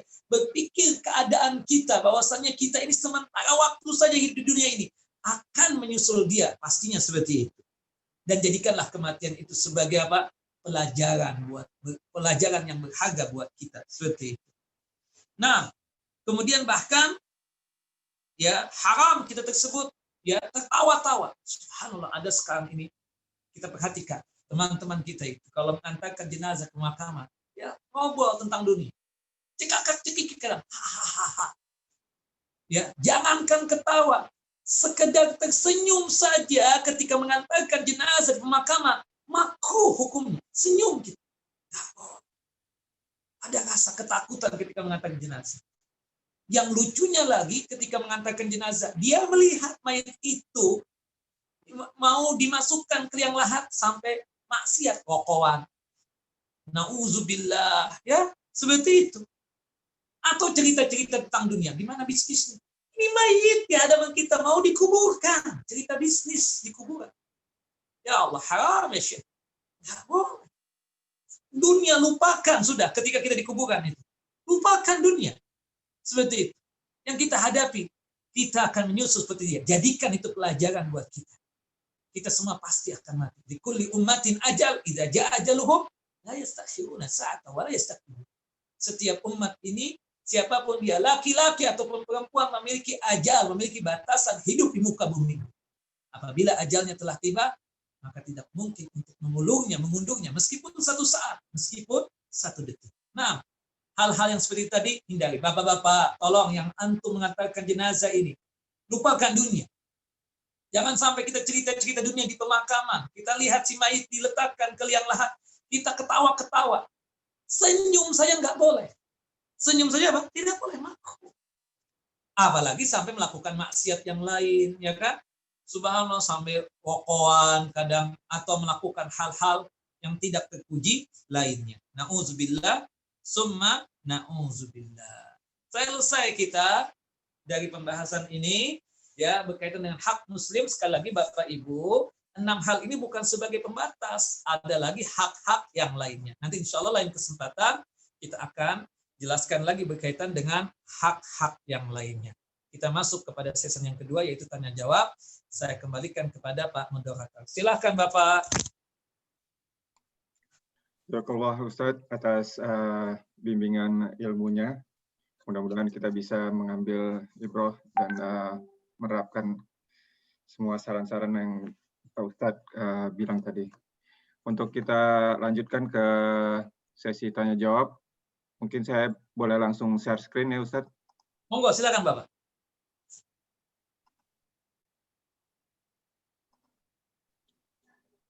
Ini ada pertanyaan pertama Ustadz. Saya bacakan saja. Pak Ustadz, mohon pencerahan. Papa saya baru meninggal dan 7 hari sebelum meninggal Papa bilang jangan kamu khawatir apa yang terjadi sama Papa. Ini takdir Allah. Kalian jangan nangis. Kalian nggak akan bisa melewatkan takdir Allah. Ini nikmat Allah. Malaikat dah dekat ya. Terus malam sebelum meninggal, Papa bilang malaikat sudah di depannya. Dan pada hari Papa meninggal, bilang perbanyak doa hari ini ya. Pertanyaannya, apakah benar Papa melihat malaikat itu? Dan kenapa Papa tahu banget kalau dia mau meninggal? Bahkan sudah mempersiapkan semuanya. Apakah arti itu semua, Ustadz? Ya. Wallahu a'lam, setahu saya Bapak, yang bisa tahu tentang malaikat maut tersebut cuma para nabi.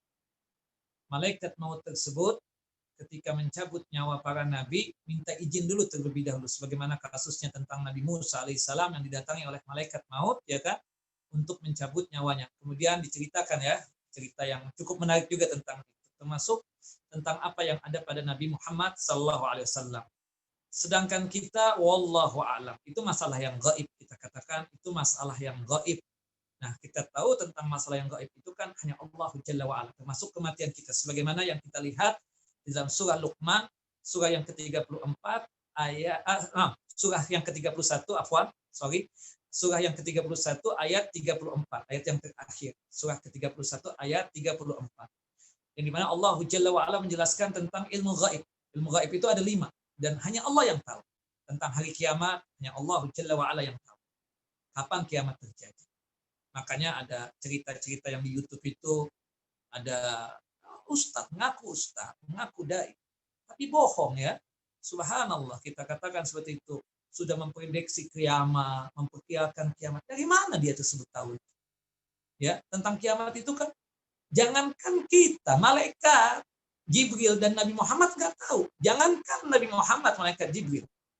Ya, malaikat yang meniup sangkakala tersebut, itu malaikat Israfil, juga tidak tahu. Ya kan? Seperti itu. Ini masalah gaib, hanya Allah yang tahu.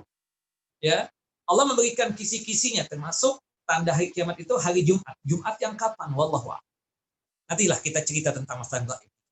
Yang kedua, turun hujan. Ya, makanya kita nggak boleh memastikan pasti turun hujan nih hari ini. Pasti malam ini turun hujan. Nggak boleh. Perkiraan dalam artian sesuai dengan ilmunya nggak ada masalah. Ya kan, sepertinya kalau melihat keadaan seperti ini, perkiraannya sih kayaknya hujan, ya kan, seperti itu. Insya Allah sih hujan, ya kan. Tapi kita nggak bisa memastikan pasti hujan nih, nggak bisa. Makanya kan ada pepatah, ya kan, mendung bukan berarti hujan. Ya. Kemudian apa yang ada di rahim, secara umumnya kita katakan apa? Gaib. Nah, kapan nggak gaib? Nanti kita ceritakan di kajian next, ya. Kemudian yang keempat, ya, mada taksibu gada, apa yang engkau dapatkan besok ini. Wallahu a'lam, kita nggak tahu nih apakah besok mendapatkan kebaikan ataukah keburukan. Wallahu a'lam. Makanya kan doa kita berkaitan dengan zikir pagi dan petang itu kan salah satunya apa? Allahumma rabbi inni as'aluka khairu ma fi hadzal yawm wa khairu ma ba'da wa a'udzu bika ma fi hadzal yawm wa syarri ma ba'da. Ya Allah, ya Tuhanku, ya, aku meminta kebaikan apa yang terjadi pada hari ini dan kebaikan yang terjadi besok hari. Ya Allah, aku berlindung kepadamu dari keburukan yang terjadi pada hari ini dan keburukan yang terjadi besok hari. Karena itu masalah gaib, kita nggak tahu. Nah, seperti itu. Kemudian yang terakhir, bi ayyi ardin tamut, di mana kita meninggal dunia. Apakah di Indonesia ataukah di England? Atau jangan-jangan bukan di situ? Kan seperti itu. Wallahu a'lam. Ya.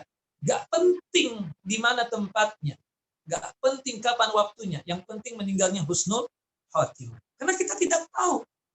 Ya, subhanallah, kita yang pasti itu kan masalah gaib. Ya, tentang tadi urutan 7 hari tadi itu, ya saya nggak berani untuk mengucapkan apa-apa, tapi yang jelas itu bagian masalah gaib. Itu masalah yang gaib. Itu berkaitan tentang masalah yang gaib. Hanya Allah Jalla wa'ala yang tahu. Ketika didatangi oleh malaikat maut tersebut, ya, orang yang mau meninggal dunia kita katakan, ya, dia bisa melihat sejauh mata memandang, kita katakan seperti itu. Tapi apakah dia bisa berbicara dengan anak-anaknya? Wallahu a'lam bissawab. Ya, hanya Allah Jalla wa'ala yang tahu. Itu masalah yang gaib. Silakan Bapak. Nah. Oke Ustaz, berikut pertanyaan berikutnya saya share lagi. Ini pertanyaan berikutnya. Assalamualaikum warahmatullahi wabarakatuh Pak Ustadz. Afwan mau bertanya terkait dengan poin 2 dalam hadis dari Abu Hurairah yang kita bahas ini. Apabila kondisinya dibalik, di mana kita memiliki hajat, apakah saudara muslim kita itu memiliki hak untuk kita undang? Atau kita boleh milih? Kayaknya mungkin begitu maksudnya. Syukran kasiran. Iya. Yang jelas, ya, kita punya hak untuk memilih. Cuma yang diwanti-wanti oleh Nabi SAW, jangan sampai kita mengundang cuma orang-orang kaya saja secara khusus. Orang yang berpangkat saja secara khusus. Makanya dalam satu hadis tersebut, jangan kita mengundang orang yang sifatnya tersebut tidak semangat untuk mendatangi undangan. Tapi orang yang semangat untuk mendatangi undangan, kita nggak undang. Nah, misalnya apa? Dalam konteks yang lain, kita mengundang cuma orang-orang kaya, sedangkan orang-orang fakir kita tinggalkan, tidak mau mengundang. Hada haram. Pastikan Bapak, dalam undangan kita tersebut ada orang kaya, ada juga orang miskin. Ada yang berpangkat, ada juga rakyat jelata. Subhanallah, paling jeleknya makanan undangan walimah tersebut ketika kita menghususkan undangan cuma orang-orang kaya saja. Itu tidak boleh yang seperti itu. Nah, makanya Nah, kembali kepada kita, siapa orang-orang kaya yang kita undang, siapa orang miskin yang kita undang, itu kembali kepada kita. Yang pertama yang kita dahulukan, orang yang kita kenal. Dari keluarga kita, kemudian setelah itu, teman-teman dekat kita, tetangga-tetangga kita, itu yang kita undang. Ya kan? Seperti itu. Itu yang kita undang. Dan bil khususnya lagi yang seagama dengan kita. Meskipun boleh kita mengundang non-muslim atau kafir seperti itu. Nah, itu kembali kepada kita. Tapi poinnya Bapak dalam masalah undangan tersebut, tolong ya jangan sampai yang kita undang itu cuma orang-orang kaya saja. Orang fakir, miskin kita tinggalkan. Nggak mau kita mengundang sama sekali. Padahal, subhanallah, kenapa kata Nabi tadi? Orang yang nggak hasrat ya itu malah diundang. Karena mereka sudah terbiasa makan makan yang enak. Ya, seperti itu. Tapi orang miskin itu punya hasrat untuk mendatangi undangan karena mereka memang tidak terbiasa makan makanan yang enak. Subhanallah, ya kan? Gak terbiasa. Gak tahu itu fish and chip apa? Fish and chip itu apa itu? Gak paham. Kita undang dia, ini loh fish and chipnya, kentang sama ikan. Oh, ini subhanallah, kan seperti itu, ya. Ini loh, makanan yang enak tuh begini. Nah, subhanallah kalau kita yang biasa aja kan, tapi kita datang juga undangan gitu loh. Meskipun kita itu dalam artian, maaf, tidaklah terbiasa tentang masalah yang demikian. Dalam artian kita biasa makan itu, minum itu, dan lain sebagainya. Cuma tolong dalam masalah undangan itu jangan membedakan. Kalau kita, orang kaya kita kenal, orang miskin juga kita kenal. Semua mereka tersebut kita undang. Ya. Nah, tinggal nanti kita memilih nih sesuai dengan porsi makanan yang kita sediakan. Nah, itu kembali kepada kita masing-masing. Cuma ya tentu muslim yang kita dahulukan. Muslim itu siapa? Saudara kita, famili, kerabat, om, tante, ya kan seperti itu. Jangan kita membiarkan keluarga kita nggak diundang. Kemudian teman-teman dekat kita, ya kan seperti itu. Termasuk tetangga-tetangga kita. Wallahu a'lam bishawab. Seperti itu. Nah, berikutnya nih ada yang resen, Ustadz. Mungkin kita persilahkan untuk bertanya langsung ke Ustadz. Silakan, Mbak Tati. Bismillahirrahmanirrahim. Assalamualaikum, Ustadz. Waalaikumsalam warahmatullahi wabarakatuh. Ini ada cerita yang sangat sulit untuk saya menjawab juga. Seseorang kawin dengan orang Katolik, kuat Katoliknya istrinya. Suaminya ini tidak pernah ke community, tidak tahu kita pada umumnya dia praktek dalam Islamnya atau enggak, kita tidak tahu. Tapi dia punya supir. Supirnya itu tahu bahwa dia sering sholat kalau di luar rumah. Begitu meninggal, nah ceritanya begitu meninggal, si istrinya ini tidak mengundang, tidak memberitahu semua kawan-kawannya. Dikubur secara Katolik.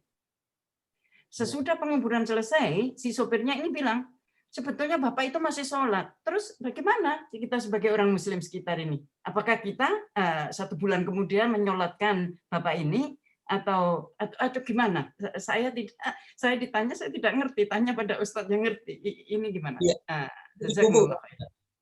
Oke.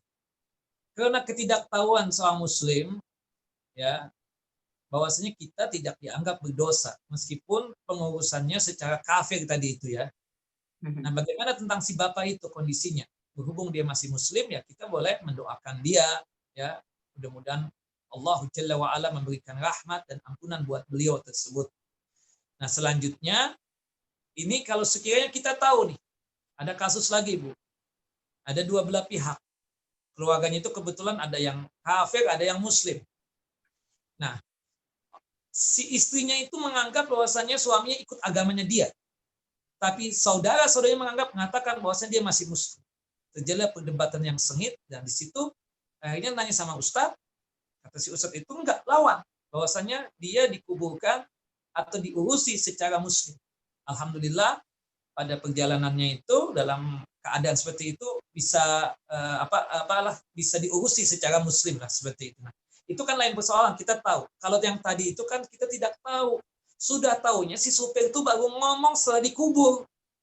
Nggak mungkin kita menggali lagi kan seperti itu. Tidak mungkin seperti itu ya.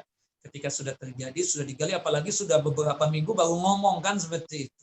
Nah, poinnya yang paling penting sekarang ini bagi kita yang tahu setelah dikubur itu, berhubung dia Muslim, kita ingin menyelamatkan dia.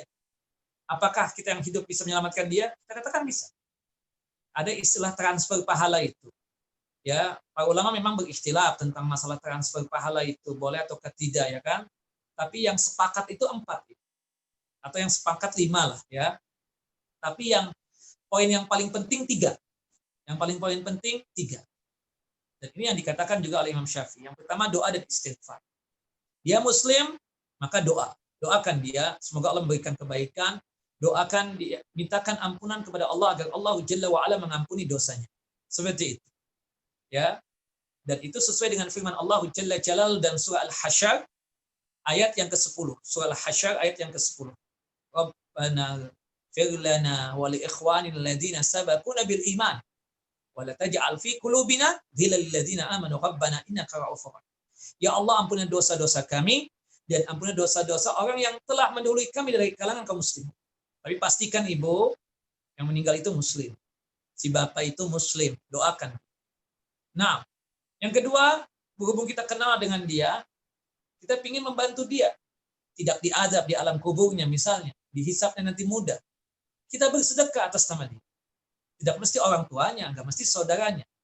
Ya, saya dengan ibu, saya dengan bapak misalnya, nggak ada hubungan darah. Tapi saya tahu bapak, ibu orang baik.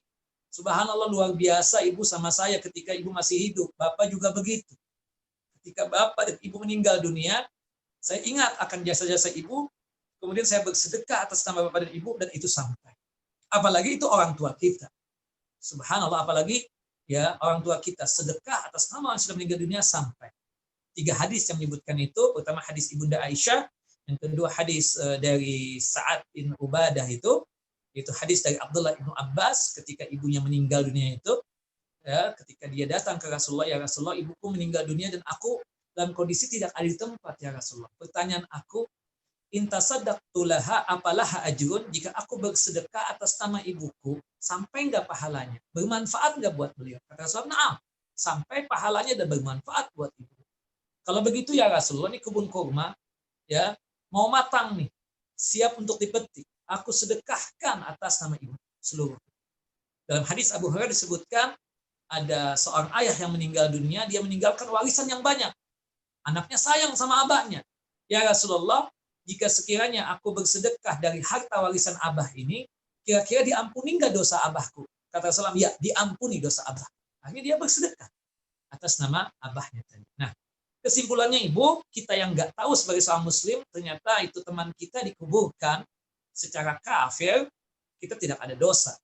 Dalam perjalanannya kita tahu, dia masih muslim ternyata. Nah, kita doakan, kita bersedekah atas nama dia, ya.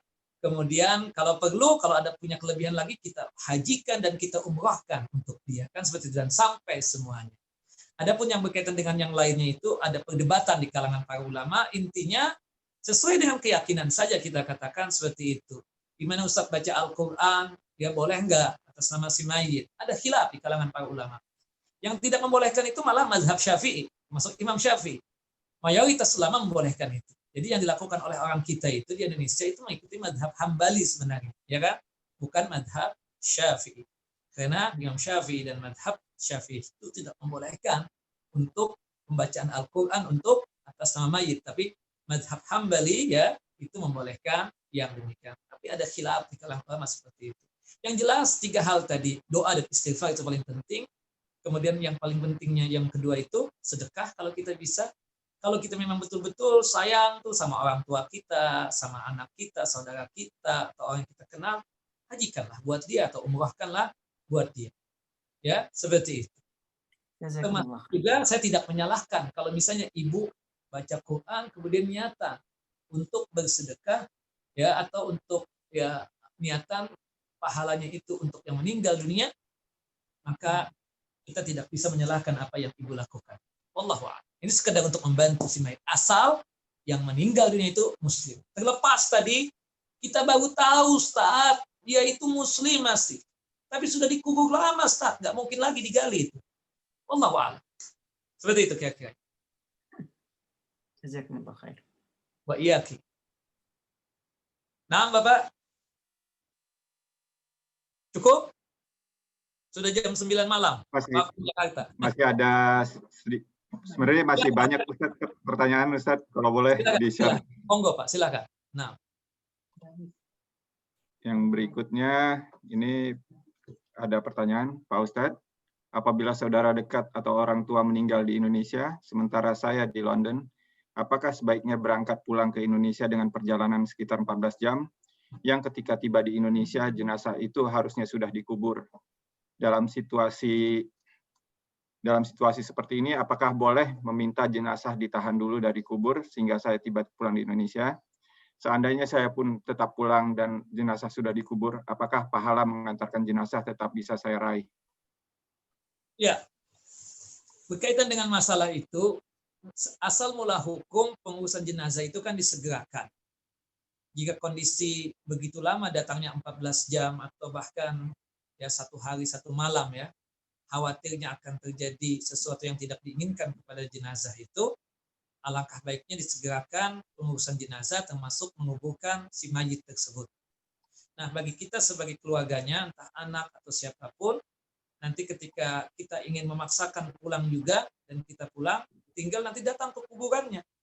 Kita sholatkan jenazah abah kita sholatkan jenazah ibu kita atau jenazah saudara kita. Tapi kan Ustadz, sholat jenazah di kuburan, sholat itu kan nggak boleh di kuburan. Kita katakan yang tidak boleh itu sholat secara umum. Sholat secara umum itu kan yang ada ruku dan sujudnya. Sedangkan sholat jenazah itu kan tidak ada ruku dan sujudnya. Maka dibolehkan kita sholat jenazah di kuburan bagi kita yang memang belum menyolatkan itu jenazah. Karena sholat jenazah itu cuma 4 kali takbir saja. Pertama, ya, kalau di tempat lain pun dari tempat lain juga. Pertama, membaca ta'awud dan surah Al-Fatihah. Takbir yang kedua, membaca salawat Nabi. Yang ketiga, memperbanyak doa, khususnya untuk si mayit agar diampuni dan diberikan rahmat. Yang keempat, boleh baca doa, boleh tidak. Paling tidak yang kita baca, Allahumma la tahrimna ajrahu wa la tuftinna ba'dahu. Kemudian salam. Nah, pertanyaannya, dapat nggak itu kita bagian tadi, ya, 2 qiraat tadi? Insya Allah dapat. Kita menyolatkan jenazah, termasuk kita katakan, ya, kita datang ke kuburannya itu dalam rangka itu semua. Cuma memang secara khususnya kan bagi mereka yang menyaksikan jenazah tersebut. Kita berharap mudah-mudahan dapat, ya, paling enggak 1 qiraatnya dapat itu menyolatkan jenazah. Cuma begini ya, menyolatkan jenazah di kuburan tersebut bagi yang enggak sempat karena sudah dikuburkan terlebih dahulu, itu ada catatannya. Catatan yang pertama itu bahwasanya ada batasan waktu. Para ulama beristilah batasan waktunya, ada yang mengatakan 1 bulan saja, ada yang mengatakan 2 bulan. Kita katakan seperti itu. Nah, kemudian catatan yang selanjutnya kita katakan bahwasannya sebatas menyolatkan jenazah itu, ya, sebagaimana pada umumnya kita katakan di situ, kalau jenazahnya itu laki-laki, kita pergi berada di hadapan kepalanya itu. Kalau jenazahnya itu perempuan, ya kita posisi berdirinya itu di tengah-tengah. Menginjak kuburan, Ustaz, enggak. Kita berdirinya di sela-sela di antara 2 kuburan. Tapi Ustaz, kebetulan juga istri anak ingin datang juga menyolatkan jenazah. Boleh enggak istri anak datang ke kuburan? Boleh. Ya, Ibunda Aisyah, ketika ada saudara laki-lakinya yang bernama Abdurrahman itu meninggal dunia, entah kenapa waktu itu kejadian Ibunda Aisyah nggak bisa menyolatkan jenazah, ya kan, kita nggak tahu sebabnya itu, apalagi halangan atau apa. Kemudian Ibunda Aisyah datang ke kuburan abangnya tersebut yang bernama Abdurrahman tadi itu, kemudian menyolatkan jenazah Abdurrahman tersebut di kuburan. Yang tidak boleh untuk wanita itu mengantarkan jenazah ke pemakaman pada saat mau menguburkan, itu yang tidak dibolehkan. Hukumnya itu, ya, para ulama berdebat apakah haram atau makruh. Tapi yang paling tepat haram, ya, kita katakan seperti itu, karena ungkapan Ummu Atiyah tadi, nuhina an ittiba'il janais, kami para wanita itu, ya, dilarang oleh Nabi SAW untuk mengantarkan jenazah. Kenapa? Karena perempuan itu kan, ya, lemah dalam artian perasaan, kadang ada pingsan di kuburan dan macam-macam. Akhirnya merepotkan buat laki-laki yang ada di situ. Maka alangkah baiknya ibu-ibu jangan sampai mengantarkan jenazah. Tapi bagi ibu-ibu, misalnya, ini sebagai tambahan ilmu ya Bapak ya, istrinya lagi haid pada saat suaminya meninggal, kan nggak mungkin menyolatkan jenazah, karena dia lagi haid. Nah, nanti kapan Ustaz? Anak terakhir kali. Enggak, nanti kalau sudah suci, dia boleh datang ke kuburan suaminya, kemudian sholatkan sholat jenazah tadi. Nah, sholat jenazah di kuburan boleh kalau dia belum menyolatkan jenazah tersebut. Dengan catatan itu ada batasan waktunya 1 bulan. Nah, jangan sampai lewat daripada itu, kita katakan seperti itu. Wallahu a'lam. Nah, mudah-mudahan kita dimudahkanlah tentang masalah seperti itu. Makanya mumpung orang tua itu masih hidup, ketika memang sudah kondisinya parah sakit, ya kita katakan kita sebagai anak itu segeralah datang. Jangan ya sudah meninggal kita dikabarkan baru datang, kecuali mungkin ada sesuatu sebab yang membuat kita itu berat untuk datang. Kebetulan Ustaz ketika dikabarin sakit itu London masih lockdown Ustaz, berat kita keluar nggak bisa Ustaz. Nah itu lain cerita, kita kan ada asbab. Tapi kalau kondisinya aman, abah kita, umi kita lagi sakit, kebetulan juga sudah berat banget, segera datang seperti itu. Ini sekedar wanti-wanti dan nasihat saja ya seperti itu. Nah, tadi sudah kita jelaskan secara umumnya bagaimana hukumnya tadi. Wallahu a'lam. Nah, silakan Bapak. Masih boleh ada pertanyaan lagi, Ustaz? Boleh Bapak. Nah, silakan Pak. Iya Pak, sebentar Ustaz. Berikutnya, yang ini Ustaz, pertanyaannya, Assalamualaikum Ustaz, apakah nasihat orang tua kepada anak apabila anak tersebut diterima kerja di supermarket yang menjual minuman beralkohol? Jadi ini terkait dengan hadis yang apabila meminta nasihat, hendaknya diberi nasihat yang poin nomor 3 tadi Ustaz. Itu, maaf, itu di supermarket cuma menjual alkohol itu doang? Haram. Sepertinya ada bagian yang menjual, ada bagian alkoholnya gitu. Supermarket di Indonesia ini secara umum yang jualan dia itu halal, tapi kita tahu ada yang jual rokok juga di situ, ya, jual bir juga, ya kan? Ya. Secara umum dia jual yang halal semuanya. Nah, itu kita katakan memang secara hukumnya sih kalau bisa yang halal semua baru diterima. Tapi kalau misalnya dia sudah masuk di situ, tapi rata-rata yang halal, maka bagian yang halal. Nah, kita nggak menjual yang haramnya itu. Nah, cuma kalau misalnya khusus yang haram, orang tuanya memberikan nasihat, keluar nak. Jangan kerja di diskotik. Jangan dikerja di tempat bar shop itu yang jual-jual bir itu. Tolong keluar. Haram. Ya, haram penghasilannya seperti itu. Nah, itu nasihat orang tua, berikan nasihat. Anak nggak pernah minta nasihat, enggak. Kita sebagai orang tua punya beban, Pak. Hatta dia sudah menikah. Ingat firman Allah Jalla Jalaluhu dalam surah At-Tahrim, surah ke-66 ayat yang ke-6. Ya ayyuhalladzina amanu qu anfusakum wa ahlikum nar. Wahai orang yang beriman, jagalah diri kalian dan jagalah keluarga kalian dari siksa api neraka. Kata Ali bin Abi Thalib radhiyallahu an ketika menafsirkan ayat ini, Alimu auladakum ad-din wa adibuhum bi akhlaqil Islam. Tolong ajarkan kepada anak kalian tentang din, tentang agama. Kenalkan kepada mereka yang mana yang halal, yang mana yang haram. Ya, tolong ajarkan adab dan etika. Anaknya udah menikah, tapi anaknya ini ternyata mengambil pekerjaan yang haram. Abahnya tahu, tegur anak. Nasihatin. Jangan karena kita melihat anak kita sudah berkeluarga, nafsi-nafsi, bawa perahu masing-masing, nggak boleh. Kita sebagai orang tua, hatta ya itu anak sudah punya cucu. Jadi cicitnya kita. Tapi itu anak salah. Tetap kita nasihat. Nggak boleh kita berlepas diri. Nggak mau tahu. Ya, selama akal pikiran ini masih sehat dan kita tahu yang dilakukan oleh anak kita itu salah, kita nasihat. Nah, keluar. Nggak berkah. Ini harta haram. Haram. Jangan sampai sebab ini tumbuh dalam perut kamu sesuatu yang haram. Akibatnya apa? Neraka. Keluar. Ada pekerjaan yang halal. Ya, ini gaji 5 juta. Ya, atau untuk dolar misalnya, ini 5.000 pound sterling misalnya gajinya di sini. Ini cuma 1.000, ambil yang 1.000. Ini halal jelas. Yang 5.000 tadi, subhanallah haram, tinggalkan. Nah, itu nasihat sebagai orang tua. Nah, kalau kita sebagai teman, nasihat juga. Amal ma'ruf dan nahyun anil munkar.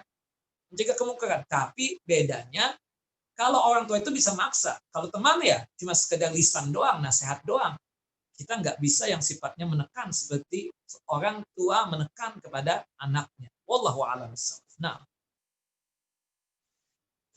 silakan Bapak. Nah, yang berikutnya Ustaz, ini ada pertanyaan. Assalamualaikum Ustaz. Jika kita berhalangan hadir atau ada uzur, apakah boleh mewakilkan kepada saudara kita yang untuk hadir? Ini berkaitan dengan undangan. Yes. Minta izin sama yang mengundang kita. Jangan-jangan dia nggak berharap. Ini kan kadang gini nih, undangan kan suami dan istri. Ya, kita bilang ini kita di London nih, nggak mungkin ninggalin anak kita di rumah. Kita bilang, Anda bawa anak-anak ya? Iya dong. Dan seperti itu. Soalnya antum tulisannya cuma suami dan istri doang. Padahal kita punya anak 5 lagi. Nggak mungkin ditinggal. Kita izin. Nah, termasuk kita kan nggak tahu jalan. Ya, teman kita yang ngantar. So, kita bilang, Pak, maaf Pak, saya bawa teman nih Pak. Soalnya saya nggak tahu jalan ke tempat Bapak nih. Oh, silakan Ustaz. Bawa berapa orang pun. Nah, itu kita minta izin. Tapi kalau misalnya, oh maaf Ustaz, kita terbatas. Teman itu cuma sebatas di luar gedung. Kita yang masuk di dalam gedung. Kita yang makan di situ. Sedangkan teman nunggu di mobil doang. Nggak boleh dia memakan sesuatu yang dimana dia tidak diundang di situ. Nah, termasuk tadi, kita bilang kita nggak bisa datang. Cuma yang mewakili anak-anak nih Pak. Anak saya Pak ya, insya Allah yang datang. Nggak apa-apa dong. Nggak apa-apa. Ya ahlan wa sahlan. Seperti itu. Tapi kalau kita nggak diizinkan, nggak boleh pengganti, nah, nggak boleh seperti itu. Nah, sama dengan pejabat kan, seperti itu. Menterinya nggak bisa datang, asistennya bisa datang. Nah, itu kan kita melapor kan, maaf nih Pak Menteri nggak bisa datang, yang datang nanti asisten beliau atau wakil menteri yang datang. Itu kita katakan ya seperti itu hukumnya. Yang jelas ada info lah, ada penghabaran kepada pihak yang mengundang kita. Jangan langsung kita ganti, kita suruh orang lain yang datang, padahal kita nggak menginfokan. Nah, itu nggak boleh seperti itu. Harus dikabarkan seperti itu. Wallahu a'lam bishawab. Nah. Yang berikutnya Ustaz, ini pertanyaannya mungkin ada 2 pertanyaan yang terkait satu sama lain. Yang pertama, Assalamualaikum Ustaz. Bolehkah yang sakit tidak menerima penjenguk karena merasa tidak nyaman untuk dijenguk karena satu dan lain hal? Ini mungkin terkait dengan pertanyaan berikutnya. Ini pertanyaannya, Assalamualaikum Ustaz. Saat ini saya melihat banyak orang yang menjenguk orang sakit lalu mengambil foto bersama orang sakit. Kemudian foto tersebut di-share di WhatsApp grup atau media sosial lainnya oleh penjenguk. Mungkin maksudnya baik ya, tapi saya kurang tahu apakah yang sakit memberi izin atau tidak. Apakah hal tersebut diperbolehkan? Nah, yang pertama tadi kita sakit kemudian nggak mau dibesuk, sesuatu hal yang wajar. Jangan marah, dia ingin istirahat. Makanya kan rumah sakit itu punya peraturan Islami banget. Kapan jam besuk, kapan nggak boleh besuk, kan seperti itu. Dan membesuk pun waktunya terbatas. Kenapa? Orang berada di rumah sakit itu, jangan sampai dia semakin parah sakitnya. Dengan apa? Datang rombongan ke rumah sakit yang ujung-ujungnya si sakit ini nggak bisa istirahat. Maka kita bisa ngomong melalui keluarga kita, untuk sementara waktu kita nggak boleh dibesuk karena ini abah perlu istirahat total, kan seperti itu. Boleh yang demikian. Nah, artinya kita kan ingin membesuk untuk menjalankan haknya dia, tapi dia sudah mengikhlaskan, nggak apa-apa dia nggak datang, kan seperti itu. Nah, sama halnya begini nih Pak, yang jadi muskilah kan sekarang ini, ya kan, datang ke rumah gitu. Kunjungan ini kan baik, didoakan oleh para malaikat, kita katakan saling membesuk, saling melihat meskipun sehat walafiat. Ya, man zara akhan fillahi au ada maridan, ya. Nada munadin tibta wa taba mamsaka fil jannah. Barang siapa yang mengunjungi saudaranya atau membesuk saudara yang sedang sakit, ya kan? Itu didoakan oleh para malaikat tersebut dengan ucapan dia, tibta, kamu orang baik, ya, dan disediakan tempat baik buat engkau, ya kan, di surga kelak. Nah, ini kan bagus. Tapi kondisi sekarang ini tidak semua orang yang mau dibesuk dan dilihat, Pak, termasuk berkunjung ke tempat saudaranya. Ya kan? Artinya karena ada wabah ini. Nah, sekarang kadang juga berkaitan tentang masalah yang punya bayi kadang, kan seperti itu. Keluarga, saudara, teman, oh ingin lihat dong bayinya. Maaf nih, maaf banget kan kondisi seperti ini. Kita nggak bisa, masalahnya bukan apa-apa, bukan kita suuzon atau apa. Karena kondisi nantilah, kalau sudah kondisi aman, monggo silahkan, kan seperti itu. Haknya dia, Pak. Sama Bapak misalnya, kan seperti itu. Bapak pingin istirahat di rumah Bapak. Ada teman Bapak yang telepon, ayah, saya pingin kunjungan nih, pingin ziarah ke tempat antum. Bapak bisa menolak, maaf, Ana lagi mau istirahat, maaf, Ana lagi ada tamu dari Jakarta, maaf, Ana lagi ini. Nah itu terserah pemilik rumah itu. Nah kita yang ingin berkunjung, kita yang ingin membesuk, ya nggak punya hak untuk memaksa. Orang nggak nerima kok, kan seperti itu.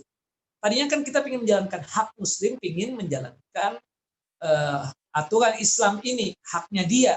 Tapi dia mengikhlaskan, nggak apa-apa, anak nggak dikunjungi, nggak apa-apa, kan istilah kata seperti itu. Nah, artinya apa, Pak? Ya, pihak yang sakit boleh untuk mengatakan itu kepada pihak yang ingin mengunjungi dia. Seperti itu. Makanya kita bilang kan, doakan aja Pak, doakan aja Ibu, udah nggak apa-apa dari jauh. Tapi saya kepingin banget. Nggak boleh Bu, nggak boleh Bapak ya, karena kondisi sekarang ini seperti ini. Nah, kita bilang apa adanya sudah. Kata pepatah Arab itu, ya, as-sarahah rahah, ya. Terus terang itu kenikmatan buat hati, ya. Subhanallah, istirahatnya hati itu kalau kita terus terang. Daripada kita mencela ke kanan, ke kiri, ujung-ujungnya kita menolak juga. Tapi nggak boleh, peraturannya rumah sakit nggak membolehkan kunjungan. Oh, udah selesai, that's it, seperti itu. Wallahu a'lam. Dan itu boleh, dan dia nggak dosa. Nah, wallahu a'lam. Baik Bapak, terakhir mungkin. Ya Ustaz, ini mungkin pertanyaan terakhir. Pertanyaan, Assalamualaikum warahmatullahi wabarakatuh. Ada beberapa teman yang melarang saya untuk datang ke kuburan suami saya, sedangkan tujuan saya datang adalah merawat kebersihan kuburan, memotong rumput, berdoa, tapi bukan meratapi. Karena kuburan di UK tidak seperti di Indonesia yang dirawat atau ada yang bisa diwakilkan. Apakah saya salah jika saya merawat kuburan suami saya dan tujuan saya berziarah mengingatkan saya akan mati? Secara umum berziarah untuk mengingat mati boleh. Sunnah buat laki-laki dan sunnah buat perempuan. Sebagaimana disebutkan dalam hadis yang umum. Kuntu nahaitukum an ziyaratil qubur al-an fazuruha fa innaha ya tuzakirukumul maut wa tuzakirukumul akhirah. Ya. Dulu aku kata Rasulullah pernah melarang kalian untuk ziarah kubur karena kalian baru masuk Islam, khawatirnya sisa kesyirikan dan kekufuran masih terbawa, makanya aku larang dulu kata Nabi. Sekarang kalian sudah kuat imannya, tauhidnya, masya Allah, maka silahkan kalian berkunjung ke kuburan dalam rangka untuk mengingat kematian dan mengingat akhir. Nah itu secara umum boleh, baik laki-laki ataupun perempuan. Nah kemudian yang kedua kan kasusnya beda ini. Tujuan dia datang ke kuburan untuk membersihkan kuburan. Oh tidak seperti di Indonesia Ustadz ada petugasnya. Atau kita bisa menyuruh orang misalnya. Nah, di UK bisa nggak nyuruh orang? Kalau ibu bisa menyuruh orang ya untuk membersihkan itu nggak ada masalah. Oke, bisa Ustadz. Cuma anak kurang percaya betul-betul bersih atau tidak. Anak khawatir kuburan suami anak hilang. Kalau cuma sekedar untuk memastikan, ibu monggo silakan datang. Ingin memastikan sekaligus untuk mengingat kematian, nggak ada masalah. Adapun berkaitan masalah mendoakan, ya mendoakan itu dimanapun, ya sampai doanya ibu seperti itu, nggak mesti harus datang ke kuburannya. Nah sekali lagi, saya punya kesimpulan di UK itu nggak mungkin menyuruh orang, ya karena mungkin juga selain dia juga nggak paham tentang pengurusan kuburan, atau yang kedua juga berat dalam masalah biayanya juga, atau dalam artian kita nggak percaya juga sama dia, atau kita nggak ada anak laki-laki, kebetulan anak laki-laki kita juga belum balik dan juga belum mengerti tentang masalah itu, mau nggak mau kita harus melihat itu karena kondisi darurat tadi, karena kekhawatiran kita kalau kita biarkan begitu kuburan itu akan hilang, karena kita inginnya nanti kalau memang jadi warga negara sana atau mungkin agak lama di situ, kalau kita meninggal lagi kan bisa dikuburkan lagi di situ kitanya. Suami meninggal duluan, istrinya setelah itu meninggal atau anaknya meninggal, bolehkah dikuburkan di kuburan yang sama? Boleh, yang seperti itu. Nah itu kita katakan kalau hukumnya seperti itu dengan ya penjabaran seperti itu monggo, karena dalam artian asal mula hukumnya cuma sekedar mengingat mati, cuma ibu kepikiran juga takutnya hilang itu kuburan, karena keinginan ibu nanti kalau sekiranya saya meninggal dunia ingin dikuburkan di situ, karena kalau nggak didatangi takutnya hilang itu kuburan, kan bisa saja seperti itu. Nah, artinya ini alasan darurat datangnya ibu seperti itu, karena alasan darurat seperti itu, maka silahkan saja yang demikian. Wallahu a'lam. Cuma tetap kalau masalah mendoakan ibu ya di rumah juga sampai, dimanapun juga sampai seperti itu. Yang tidak boleh sama sekali, ibu memastikan setiap seminggu sekali datang ke kuburan, setiap Jumat misalnya, nggak boleh. ya bid'ah yang seperti itu. Atau setiap bulan sekali, atau mengkhususkan ya nyadran itu, atau namanya apalagi itu sebelum nyekar, sebelum Ramadan. Ada haram setiap mau datang Ramadan nyekar ke kuburan suami. Ada haram, tidak boleh. Atau pas waktu Idul Fitri nyadran lagi, nyekar lagi, nggak boleh seperti itu. Itu yang tidak boleh mengkhususkan seperti itu. Tapi kalau dari apa yang Ibu tanyakan lewat pertanyaan tadi dengan penjabaran yang saya jelaskan tadi, karena ada sebab-sebab, ada 3 poin tadi yang saya jelaskan itu, nah itu artinya kita ambil hukum darurat karena kekhawatiran Ibu takut itu kuburan nggak terurus, atau kalau dalam bahasa yang lebih jelasnya lagi takut itu kuburan hilang ya. Padahal kita punya keinginan karena kita sudah mungkin jadi warga negara ya Inggris atau apa misalnya kan seperti itu, takut itu hilang Ustaz. Saya ingin nanti saya meninggal juga dikuburkan di situ. Nah, itu akhirnya Ibu punya keinginan untuk melihat itu kuburan, maka tidak mengapa yang demikian. Wallahu a'lam. Hadisnya apa? Ada seorang wanita yang datang ke kuburan suaminya kan, seperti itu, termasuk Ibunda Aisyah datang ke kuburannya siapa? Abangnya tadi yang bernama Abdurrahman ya. Ada seorang perempuan yang menangis di kuburan suaminya, yang ditegur oleh Nabi karena menangisnya itu tadi, niyah, meratapi. Tapi perempuan datang ke kuburan suaminya nggak ditegur oleh Nabi SAW. Itu dalilnya kan. Nah, apalagi Ibu ada alasan tadi itu. Itu kira Bapak-Bapak ya. Mudah-mudahan ini bermanfaat buat diri sendiri dan buat Bapak dan Ibu semuanya. Mudah-mudahan Allah Jalla wa'ala menjadikan kajian kita ini sebagai amal soleh kita, dan mudah-mudahan ini sebagai mizan hasanat kita, timbangan amal kebajikan kita ketika kelak terjadinya hisab dan pengadilan Allah Jalla Jalaluh. Mudah-mudahan sebab ini kajian juga Allah Jalla Jalaluh menjatuhkan ridhonya dan rahmatnya atas kita semua, sehingga kita semua dimasukkan ke dalam jannah dan surganya tanpa ada hisab. Baik Bapak, kita tutup dengan kafaratul majlis. Saya silakan Bapak untuk memimpin dalam artian menutup kajian ini. Adapun baca doanya masing-masing. Nah. Alhamdulillahirobbilalamin. Jazakallah khair atas ilmu waktu dan ilmunya Ustaz. Mungkin kalau untuk doa penutup majelis kita mungkin bisa baca bersama-sama. Subhanallahumma wa bihamdika asyhadu an la ilaha illa anta astaghfiruka wa atubu ilaik. Subhanakallahumma wa bihamdika asyhadu an la ilaha illa anta astaghfiruka wa atubu ilaik. Assalamualaikum warahmatullahi wabarakatuh. Waalaikumsalam warahmatullahi wabarakatuh. Baik Bapak izin pamit. Terima kasih banyak Bapak Ibu. Barakallahu fikum. Wassalamualaikum warahmatullahi wabarakatuh. Waalaikumsalam warahmatullahi wabarakatuh. Jazakallah khair Ustaz. Wa iyyakum.